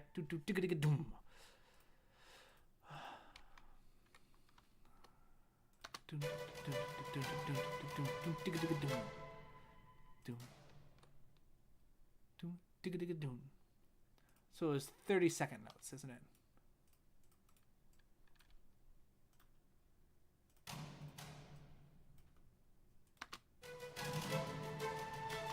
There we go. That's it. All right, and that's where we're going to bring in.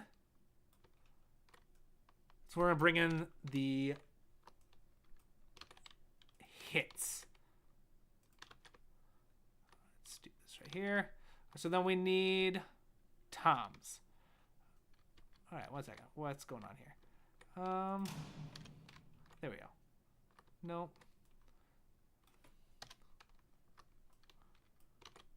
Well, first let's add this.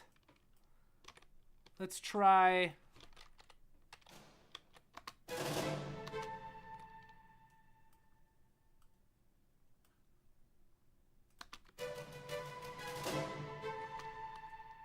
There we go. We'll copy that. There we go.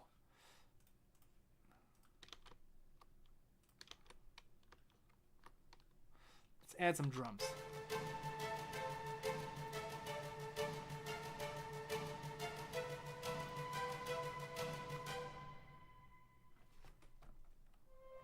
Oops, wrong one.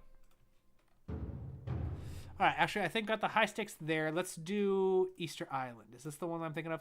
No, this is not the one I'm thinking of. I'm thinking of XXL Percussion, which was low toms, C4.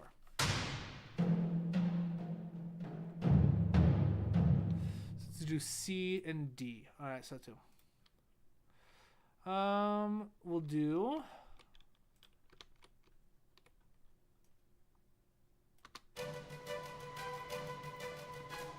And this was.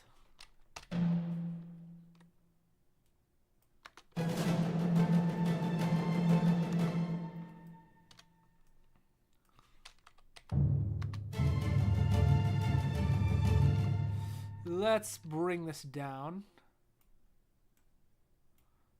So it just accents it.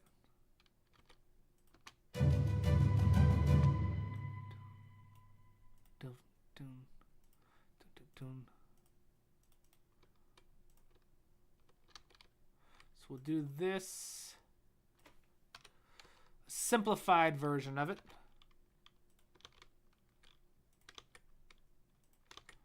Let's bring this over here. Copy and paste that. Bring it onto C.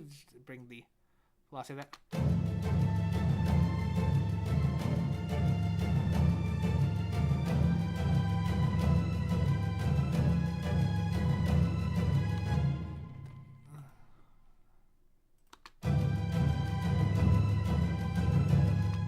Let's do the 16th notes here.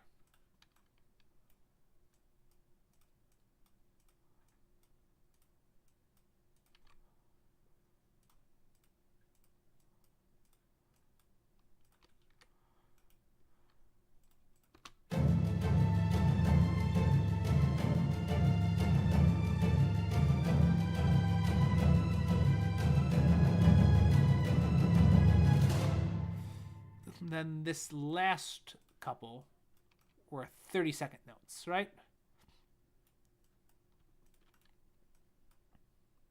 Bring this down a bit, bring this up a bit more.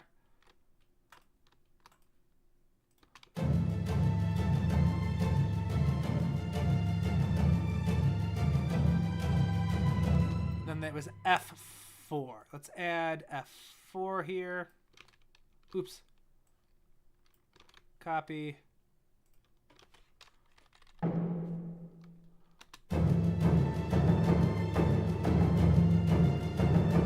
Break this down a bit.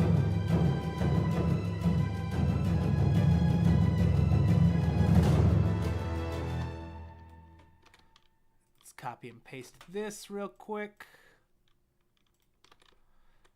Give it a bit more time. I'm sure I could come up with a more interesting percussion part. But at this point, I think this works.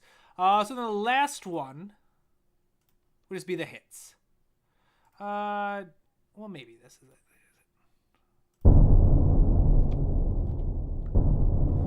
I like that. That could work.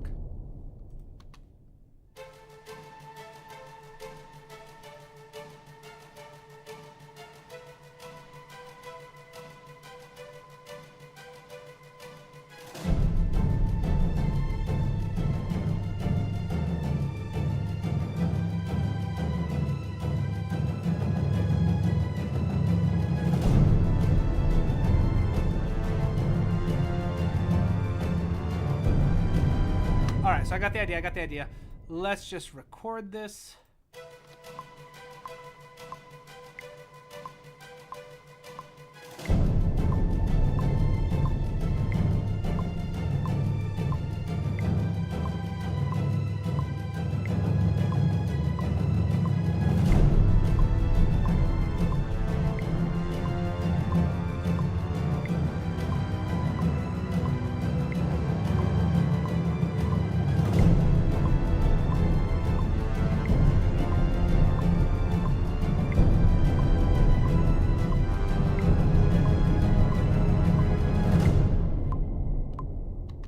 Alright. Good enough for now. Let's actually mix this, shall we? So we can actually hear everything. The way it's supposed to. Let's do import. I'm going to show you guys a very simple little trick. This is going to be very unpleasant. Alright, so bear with me. Let's drop this. -5. Alright, this is going to be very unpleasant, people. Lo siento. Here we go.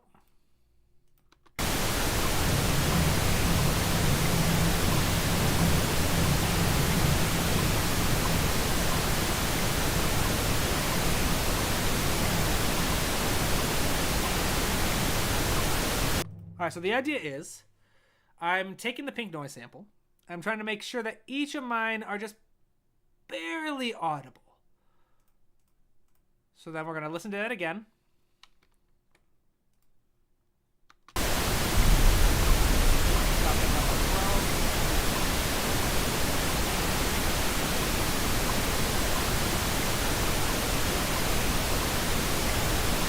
Oh, that's probably good. Let's see here. Vincent, I feel that low percussion is a bit much. It makes it quite muddy. Yes, it does sound a bit muddy. I'm gonna mix it, make sure it sounds good, and then we'll see how it sounds after that. So then it was the sticks, because it's the tams. The tams are a bit, or the toms, I mean. The tam is like a gong. Let's bring this up. In fact, I don't know why I'm messing with gain. Let's just use...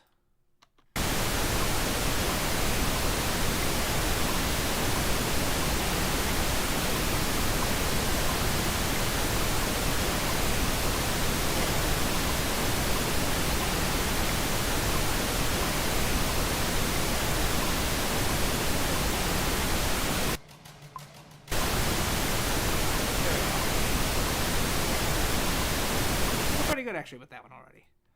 Let's do Quetzal sounds next. All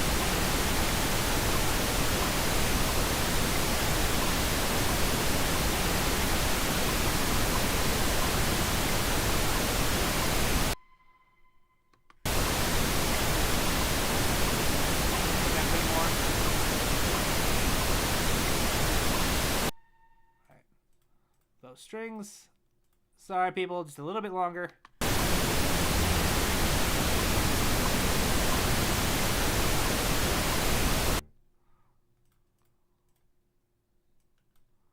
Couple more.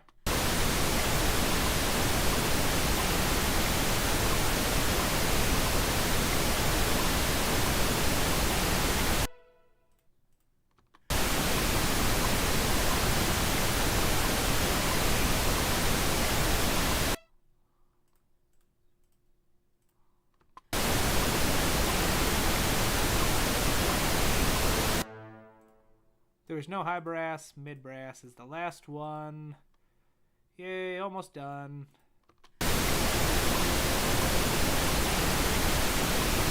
Alright, awesome. The annoying part is done. This should be a bit clearer mix. It's not a perfect mix, especially because that was rushed. But it should give me a better balance, and then we'll be able to figure out if that percussion is a bit much.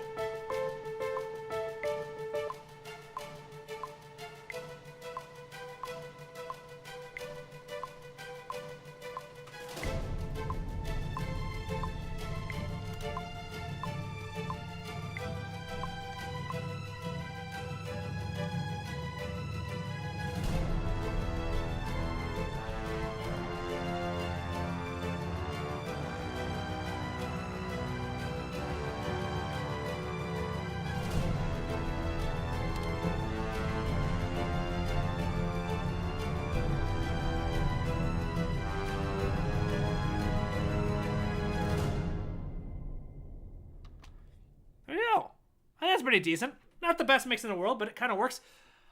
Let's see. So if you think the percussion's a bit muddy, let's listen to this again.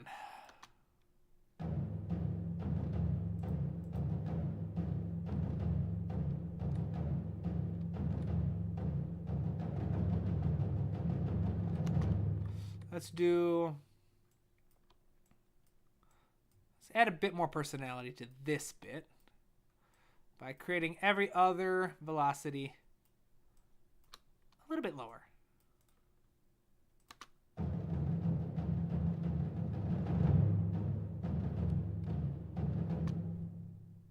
There you go here. Let's see here. 23, the white noise is a great touch. I'm so enraged now. Yes, it's very annoying, but it's a very useful tip. So this is pink noise technically. Why does it work for mixes? If we play a little bit, notice how it was almost a complete straight line.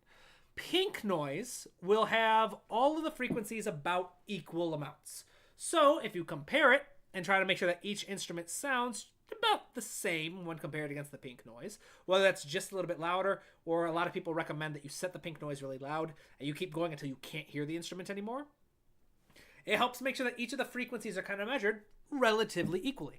It's not a perfect solution, but for quick, speedy mixes like this, it's very helpful. Let's see here. Sorry, I can't hear you going through a tunnel. Is there a level the pink noise should be at before you mix to it? Whatever level you'd like. Personally, I usually set it to about -5 to -8 range. So you notice I just automatically kicked this to -5. You want enough room that you can kind of boost it a bit if need be. Because let's listen to this, shall we? Let's see how loud the mix is.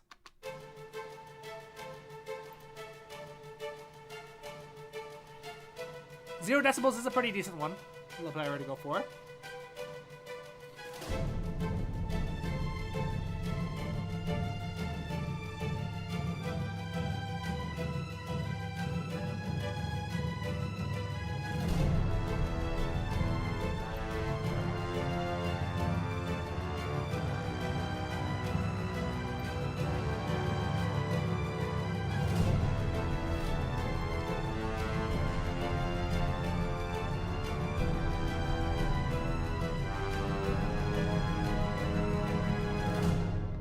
Alright, so Philk82 says pink noise is not great for mixing drums or percussion, in my opinion.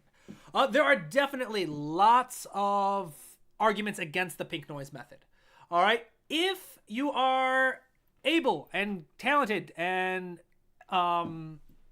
motivated enough, I would say learn how to mix without the pink noise method. However, for the sake of things like this, or it's a live stream and I just had to quickly do something, I don't believe I'm very talented at mixing. So the pink noise works well for things like this. But definitely, there are definitely people who are pro and against the pink noise method. But if you're just getting started, very helpful. Let's see, it looks like a good spectrum right there. Yes, thank you. And Vincent Kubler Music, pink noise closer to equal perceived loudness. Don't rely on it too much though. The human ear perceives different frequencies differently. Thank you, Vincent. Yes, very well put. Can give a nice start to a point weight. Yes, and that's how I typically use it. So full Disclosure, I am not very good at mixing. That's why you don't see a lot of... I'm decent at mixing, but it's not my strong suit, which is why you don't see a lot of tutorials on my channel about mixing. I will typically use the pink noise sample as a starting point. I will use pink noise to set the general mix levels for all of my instruments, but then I will tweak by ear. So I'll go through, it's like, I kind of like it, but I think I could change the percussion here. Or maybe the choir needs to fall back a little bit further. So for me, I use it as a great starting point. But again, I would not heed my advice for mixing the same way I would recommend my advice for composing and music theory. But awesome. So I think that's good enough. Could we do more? Definitely. There's so much more we could do with this.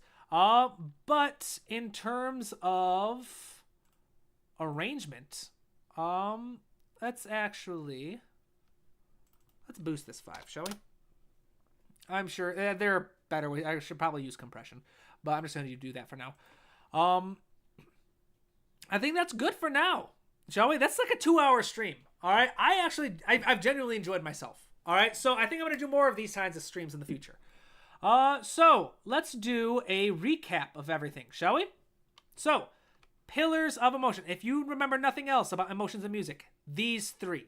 All right, vibe and or mood equals valence, size, plus intensity. All right, valence is how dark or bright an emotion is. Size is how overwhelming an emotion is. And how energizing intensity is how energizing or depleting an emotion is. You want to start by describing your emotion across these 3 parameters. All right, how dark or bright is your emotion? All right, for anger and wrath, dark. All right, how overwhelming is it? We decided to do wrathful kind of boss music, so it's going to be very large. And then intensity and energizing. Wrath against, there's inherent call to action with wrath. Wrath is a very vengeful emotion. It, by its very nature, calls action. It calls to action. So it's going to be high energy. It's very energizing. So then, once you've described your emotion across those things, how dark is it, how big is it, how intense is it, you then want to brainstorm strategies for your music to achieve those. So how do you create dark music? I decided to go with dark harmony and dark instrumentation. How to get very large? I decided to do loud dynamics and multiple registers and octaves, especially in those low voices. And I decided to use brass instruments.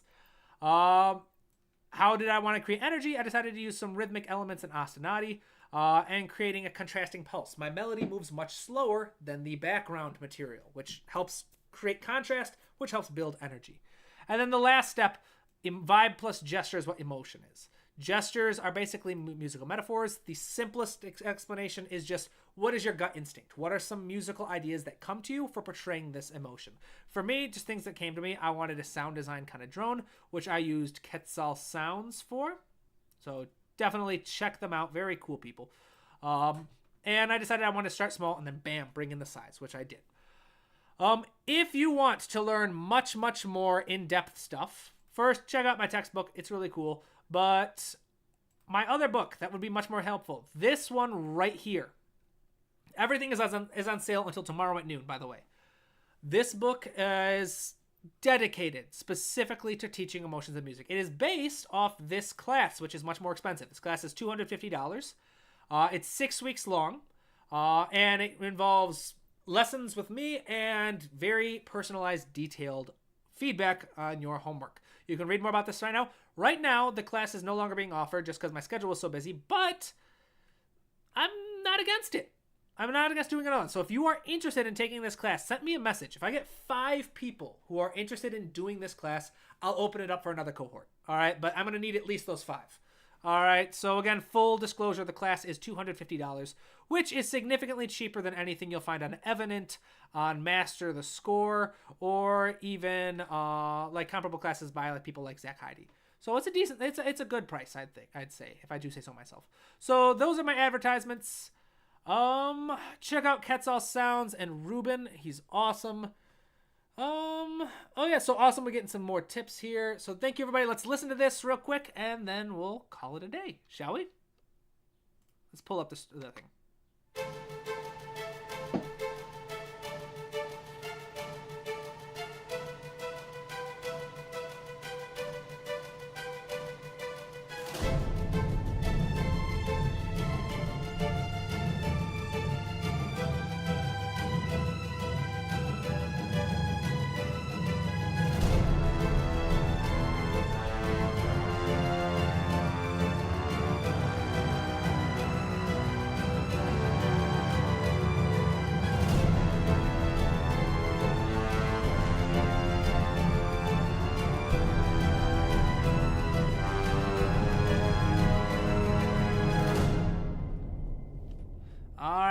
Excellent. And Tamashi was all right. So awesome. Yeah. I did say I would talk about New York. What do you guys want to know? It was, let's see. So I flew Spirit, which is basically like a bus with wings, but I don't mind because it was super cheap tickets. Flew out to New York, had an Airbnb in Brooklyn that I loved. Spacious, super comfortable. First thing I did when I got there was I found a grocery store and I did some grocery shopping because there's no way I'm paying for food going out left and right every single meal. After that, I had a couple days. I was originally going to go to the final rehearsals of the play. But I had some friends in New York that I hadn't seen in years. And I reached out, said if they want to hang out. And I reached out to my buddy. I reached out to the playwright and I said, hey, do you guys need me at rehearsal? He says, no, we're doing pretty good. If you want to go see the city, go for it. So I explored the city with my buddy who went with me. We met up with our friend from high school and college. I hadn't seen him since like 2017. Or no, 2019, since we were both, since I was in grad school, I think he was an undergrad. We used to see each other all the time, but haven't seen him since. He's a big shot lawyer in Manhattan now. Really cool dude. One of the kindest, most wonderful people you'll ever meet. Tremendous character, which is something that I usually tend to be a bit prickly around lawyers. I mean, there's not, like half my family are lawyers, so I have nothing against it, but it was really cool just seeing him again, and I got to see him and his sister. We got some pizza. They had a beautiful view from the rooftop of their apartment building. Overlooked Madison Square, so I had a lot of fun there. I did like 30,000 to 40,000 steps every single day. I am not exaggerating when I'm telling you I was duct taping my feet back together every morning just to avoid just to fix the blisters. Every day I walked across the Brooklyn Bridge because I love the Brooklyn Bridge. I'd take the metro. I'd get off at the Brooklyn Bridge, cross the Brooklyn Bridge on foot, and then I'd get back on the metro and go where I was supposed to go. The play itself went really, really well. Blew me away first time seeing it. Especially because one of the lead actors was out with COVID of all things. So for the first several, I went to all the shows. The first couple that I went to, the director had to step in and play the part of the character, which Brendan did an amazing job. The director, wonderful actor. He did an amazing job. You would never believe that he wasn't the original actor. But then for the final show, the original actor got to come on, and that was really cool. Which it was really fun getting to see everybody and just kind of hang out, especially since there's a certain level of anonymity as the composer, especially since I was so far removed. Since I'm based in Michigan, it was in New York. No one but like the core group of like the producer, the playwright, the director, and the music supervisor, all who knew who I was. No one else did, because I just hadn't really spent much time working with anybody else. I'm a very niche role in the play. So it was really cool just being able to go there and just to sit, be part of the crowd, to pay attention, to enjoy it, and then introduce myself to the actors afterwards. It was a lot of fun. It was really cool getting to hear my music in the theater, getting to see it get staged, and just getting such positive feedback. The number of people who just told me that they loved the music. And the actors in particular, the actors are really cool because a lot of the actors had to learn the music because a lot of them were songs that the actors had to learn how to play and sing. And so it was really cool just kind of getting their feedback and finding out that they just loved the tunes, that they were humming it. I think the coolest thing was leaving and hearing people whistle my songs. There was one in particular called like the Hitchhiker's Hymn that I had written, and having people leave the theaters and hearing them kind of singing the melody to themselves. Like, oh, that's cool. That's mission accomplished, right? So right now, the next steps is we're trying to secure because what we did now is technically what would be called a workshop. So it was a premiere. The play went through. Everybody went through. It was part of a festival. Went really well. People loved it. So the next step is trying to get another theater to pick it up. To get a professional theater and a professional troupe to say, yes, we want to do this play.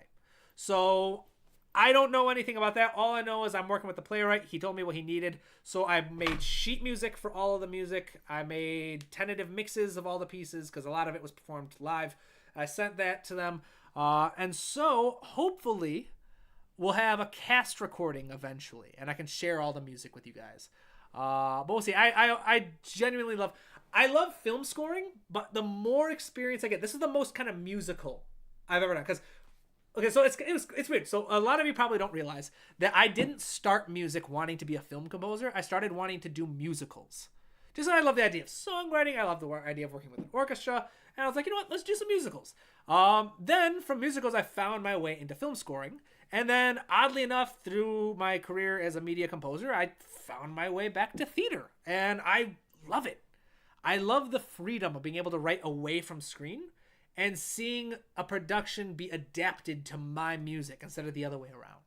It's really cool, and there's just a really cool element of having people perform your music live and having having the actors perform the music in a way that you never expected the songs to be performed. It was really cool. There's so much that I could say about it. But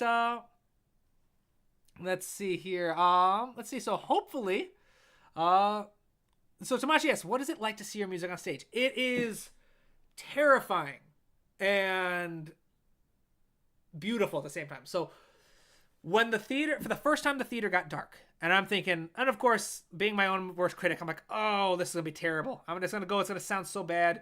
I'm going to realize all the mistakes. But sitting there and then hearing the first opening movement of the Requiem start with the play and seeing the staging the director had put together to match with the music and to have the actors interact with them, it was just wonderful. And you have this idea of like you live with the script for so long. And you live with the script, you live with your idea of what the story is going to be. You live with the idea of what the play is going to be done, how it's going to be performed. And then you get blown away just by the understanding that you're not the only artist. You're not the only craftsman. So yes, I might be the expert in music, but the way that actors bring the characters to life in ways that I never expected, I could never imagine. The way that the director comes up with ways of staging things that I had never imagined. It's just, it's very much, it reminds me of why I love doing this kind of stuff, because the composite art form of so many artists coming together to create something new, to create something beautiful. And it was just really, really cool and really fun. And to be able to share that experience with the whole audience in a dark theater and to realize that, unlike a movie, this is never going to happen again. That this particular performance will never happen again. Tomorrow, it's going to be the same play, same story, but it's going to be a different performance. The actors will make small little changes here or there, whether consciously or unconsciously. They're going to learn from what worked the day before and what didn't, and so they're going to change. There's something alive about the theater that I love, and I would love to do more projects out there. So if any of you know someone, I mean, we're all composers here, so I imagine there's going to be a bit of gatekeeping about different job opportunities, but I would love to do more theater projects in the future. So if anyone's watching this, hit your boy up. Let's see. So Mashi, whistling is certainly cool. Yes, it is really cool having people leave and singing like along with your music. Tashi, are you going somewhere? Not at the moment. No. OMG, what an inspiring story. It sounds like it was an amazing experience. It was. Thank you, 23. It was so much fun. And like I said, I'm hoping I get to go back again. I love New York. I love Brooklyn in particular. Brooklyn's always been my favorite part of New York. I would love to go back frequently, but Michigan's my home. By the time I was done with my week there, I was like, I'm ready to be back in Michigan. I miss trees. I miss grass. But it's a beautiful city, and I really enjoyed it. Tamashi, do I really have to go? I'd like to. It's gonna rain soon. I gotta go for a walk. What is the status position you applied for? What is the status of the position you applied for? Any replies? Not yet. So you're talking about the residency. I applied for the Louisville Orchestra, the Creator Corps. That is, I still haven't heard back from them yet. I imagine it's going to be a while because they're still in the current season. For those of you who don't know, Louisville Orchestra Creator Corps. I applied for the Louisville Orchestra Creator Corps residency, which is a composer residency based in Louisville. I applied for the 2025-2026 season. And basically, I would have a position as a composer in residence, but the point is that you're supposed to do some other things. So they're looking for community leaders. They're looking for people to be part of the community and do cool things. So I applied to be a composer in residence, to be a composer and to basically do teaching positions, to help create new educational resources while part there, and to help with the community. I have no idea when I'm going to hear back from them. I put my hat in the ring. I can guarantee you I'm probably the only person applying who doesn't have a music degree, so that's going to count against me. But I'm also probably the only one that's applying that's going to have a global community and such extensive experience working with a community. So you never know. We'll see. Hopefully, fingers crossed. Um, that's you should short or reel your response. Oh, thank you for like New York. Uh, yeah, that'd be fun. I gotta do more. I gotta get better at like dividing my stuff up. If it's possible, don't leave as it's already been 2 hours and your internet isn't gone yet, so it's a good sign. 23. Would you have to move, relocate if you got accepted, or is it online? Yeah, I would have to move and relocate. So it would be temporary. The cool thing about the residency is Louisville has. I'd get a house. Louisville owns, I believe, 3 houses for the composers and residencies, and I would be given residency. I'd be given a salary. I'd get health insurance. I'd get a home, and I would move to Louisville, and I would live there for a minimum of 1 year while being part of the community, being a staff member of the orchestra. It'd be really cool. It'd be really fun, I think. It'd be an amazing opportunity. And then, so no S, will you cut these live streams into videos? I have in the past. Are there any parts of this live stream that you think I should cut into videos? Let me know. Because I'm not very good at figuring that out. This has been a super long live stream, though, and I imagine there's got to be something I could find in this, right? I'll take a couple more questions. Here's what we'll do. Let's listen to the anger music again. That'll give us a couple minutes, like a minute or two, maybe a minute tops. Buffer time. When this is done, I will answer the questions that are there. But I'm getting kind of tired sitting in front of the computer. It looks like it's going to start raining and I want to go for a walk before it rains. So if you got questions, ideas, comments, whatever, throw them in now. All right? Let's listen to the music and we're done. I'll address what I got.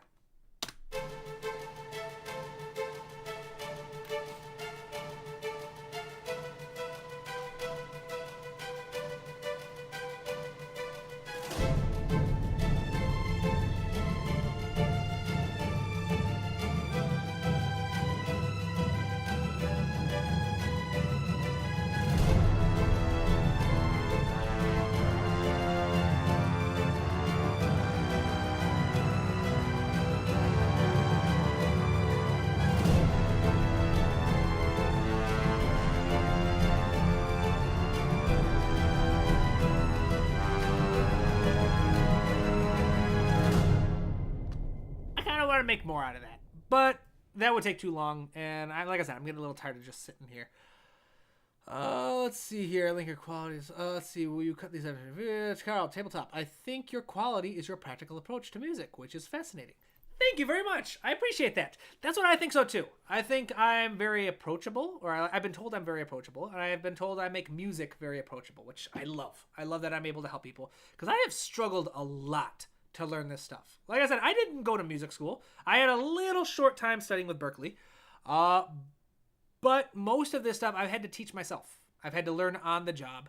It's been a very humbling experience. And so that's what makes me very passionate about trying to make it easier for other people to learn. And I've got my books, I've got my free classes, I've got the YouTube channel, I've got blog posts, I've got all kinds of resources to help people. No says, like, trim the fluff and the unimportant comment responses portions are searching through your library, etc., and post the rest like the other motion composing vids. That sounds fun. I think that sounds doable. Yeah, I like that. So thank you, No, for the idea. I think I will do that.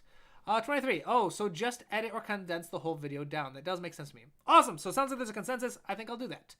Tamashi, do you listen to Japanese indie folk music or city pop like Ichiko Aoba or Tatsuro Yamashita? I do not. Nothing against it. I just haven't really been introduced to a lot of it. Let's see. Jeff Renninger, I haven't done much composing, but you make me want to do more. Very inspiring. Thank you. Awesome. Thank you. You should. You should do way more composing. Everyone should do more composing. It's fun. It's fun. It's amazing. And it would help with my mission greatly. My whole thing is I hate how composing is treated as this mysterious art form. That you're either born with the ability to do it, or not. And so I love it being able to have people to show that it's a skill. I love to show it's a skill that anyone can learn. If you want to learn how to write music, you can learn. In fact, that was the entire purpose of this book. The entire purpose of this book right here that I made, which you can find on my website. Ebooks are on my website like half the price at the moment because of a sale. But this is the physical copy on Amazon. The whole point of this book was I wanted to make the one-stop shop for the book. When I was working with a publisher, they kept telling me they wanted to chop it up. Because it's got 3 parts technically. Part 1 is the first chunk of chapters, all about music theory and harmony. How do you create cool chord progressions that tell a story? How do you take cool chord progressions and make them cooler? And all kinds of stuff. Then part 2 is about melody writing and structure. How do you write melodies? How do you make full-length pieces? How do you come up with counter melodies? How do you come up with B themes? Counterpoint, all those cool things. And then part 3 is about arranging and orchestrating your music. So how do you take a sketch and make it professional? My publisher kept telling me, we need to split this into 3 books. We need to split this into 3 books. I kept saying, no. The whole point is it's one book and it goes sequential. The whole point is that you can pick this book up and be someone who has zero experience with writing music at all. You just know that you like music and you would like to write it. And the whole point is if you read it cover to cover, it will teach you cover to cover how to write the music you want to write with non-genre specific tools. Meaning that any kind of music you want to write, you can learn to write with just some basics. So that was the whole point of this book. So yes, all that to say along in response to, yes, Jeff, I think you should write more music. Alex, I'm back. The percussion and brass really adds to the rage. Thank you. Thank you very much.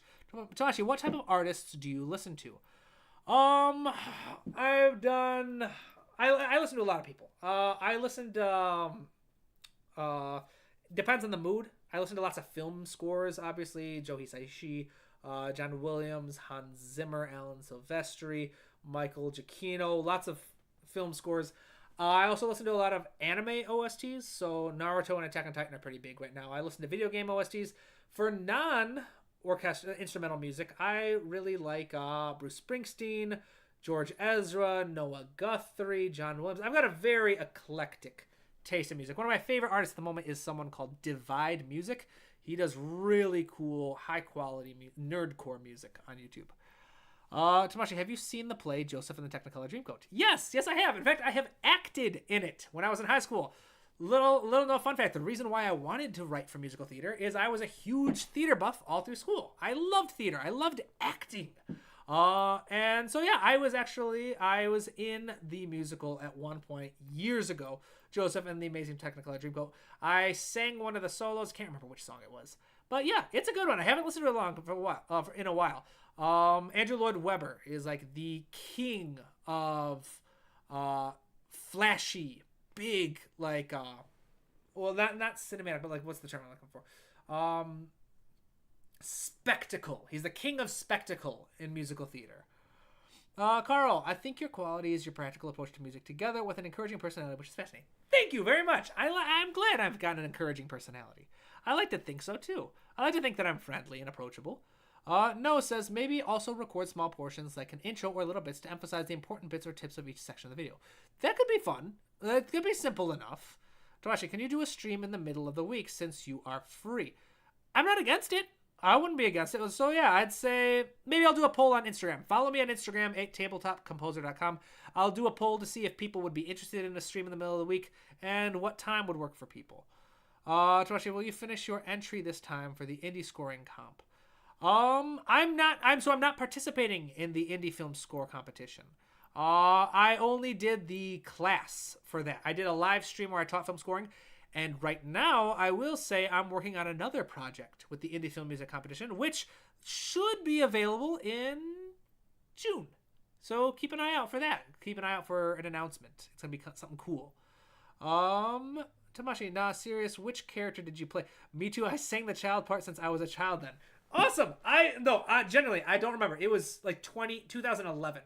So it was well over a decade ago. So I don't remember the name of the character. I just know I was one of the brothers. And I knew I sang one of the brothers' songs. I can't remember which one, though. The next stream is feedback one, right? Nope. That would be the last stream of the week. So let's see here. So the 31st. So not next week, but the 31st will be the live feedback stream. So if you have music, write it and send it my way. In fact, that reminds me, someone gave the idea. Here's your challenge. This is how we're going to end the stream. Go write your own angry music. All right? Go write your own rage-filled music. All right? Post it to YouTube and tag me in it. All right? Tag at Tabletop Composer, and I will leave a comment. I'll give a little bit of feedback on everyone who does that. All right? So, yeah. Awesome. That sounds fun. So do that. I'll make an announcement about that as well sometime on Instagram and on YouTube announcing it. Yeah, and in 2 weeks, the 31st, that's when I'll have a live stream with feedback. while before the rain. Sand might bug you. No, yeah, I just don't want to I want to go for a walk. I don't like getting too wet. So, no, sticking to a streaming schedule might be better long-term. Condition us consumers to build a habit of sitting down regularly addicted to your streams like our internet overlords demand of us. Anyways, I do. I stream every Friday. Every Friday, 3 p.m. Detroit time this time. Unless something comes up. So unless I've got like work or I'm going to be out of town or something, I always stream on Friday. So, but I wouldn't be against doing a second stream each week or maybe every other week. We'll see. Alex, of course, submit multiple. That's fine. Tomashi Dam, that's a challenge. Yep. Awesome. Thank you, everybody who stopped by the stream. There we go. And yeah, I'm looking for. So no saying that the midstream might break that conditioning. True. So we'll see. We'll see what happens. But thank you very much to everyone who stopped by. I had a lot of fun on this stream. Go buy my books. All right, go check out my books. That's my last little thing. It is on sale. All right, the sale ends tomorrow at noon Detroit time. So, meaning you have less than 24 hours to get these books 20% off. This one is available for about like $75, I think, if you want a physical copy. If you already bought the ebook and you want to get a physical copy, I am going to figure something out to offer it for like half off, for like $40 for people who want the physical copies. So basically, you'll pay to have it printed off and pay for it to be shipped, and that'll be it. But I got to figure out how to do that first. So yeah, check it out. This book I recommend if you want to learn more about the process we covered in this stream. This book right here. And again, if 5 of you message me and say, me, I want to do this class, I would pay $250 for this class. 6 weeks of lessons with the Tabletop Composer, as well as a really cool group chat that we can talk in, and detailed feedback on all my assignments. Of course. That's 6 weeks. That's almost like 6 private lessons. And that's way cheap for 6 private lessons. So yeah, if I got 5 of you, then I'll reopen the Emotions of Music class. But I would need at least 5 people to make it worth my time as I start to figure out my schedule moving forward. So those are all ways to do it. Oh, almost before I forget, if you want free resources, YouTube is one, but check out the Academy. Free classes here, 4 of them. And yeah, cool, in-depth, quality resources. But for now, I'll see you all next week. All right, have a good one. See ya.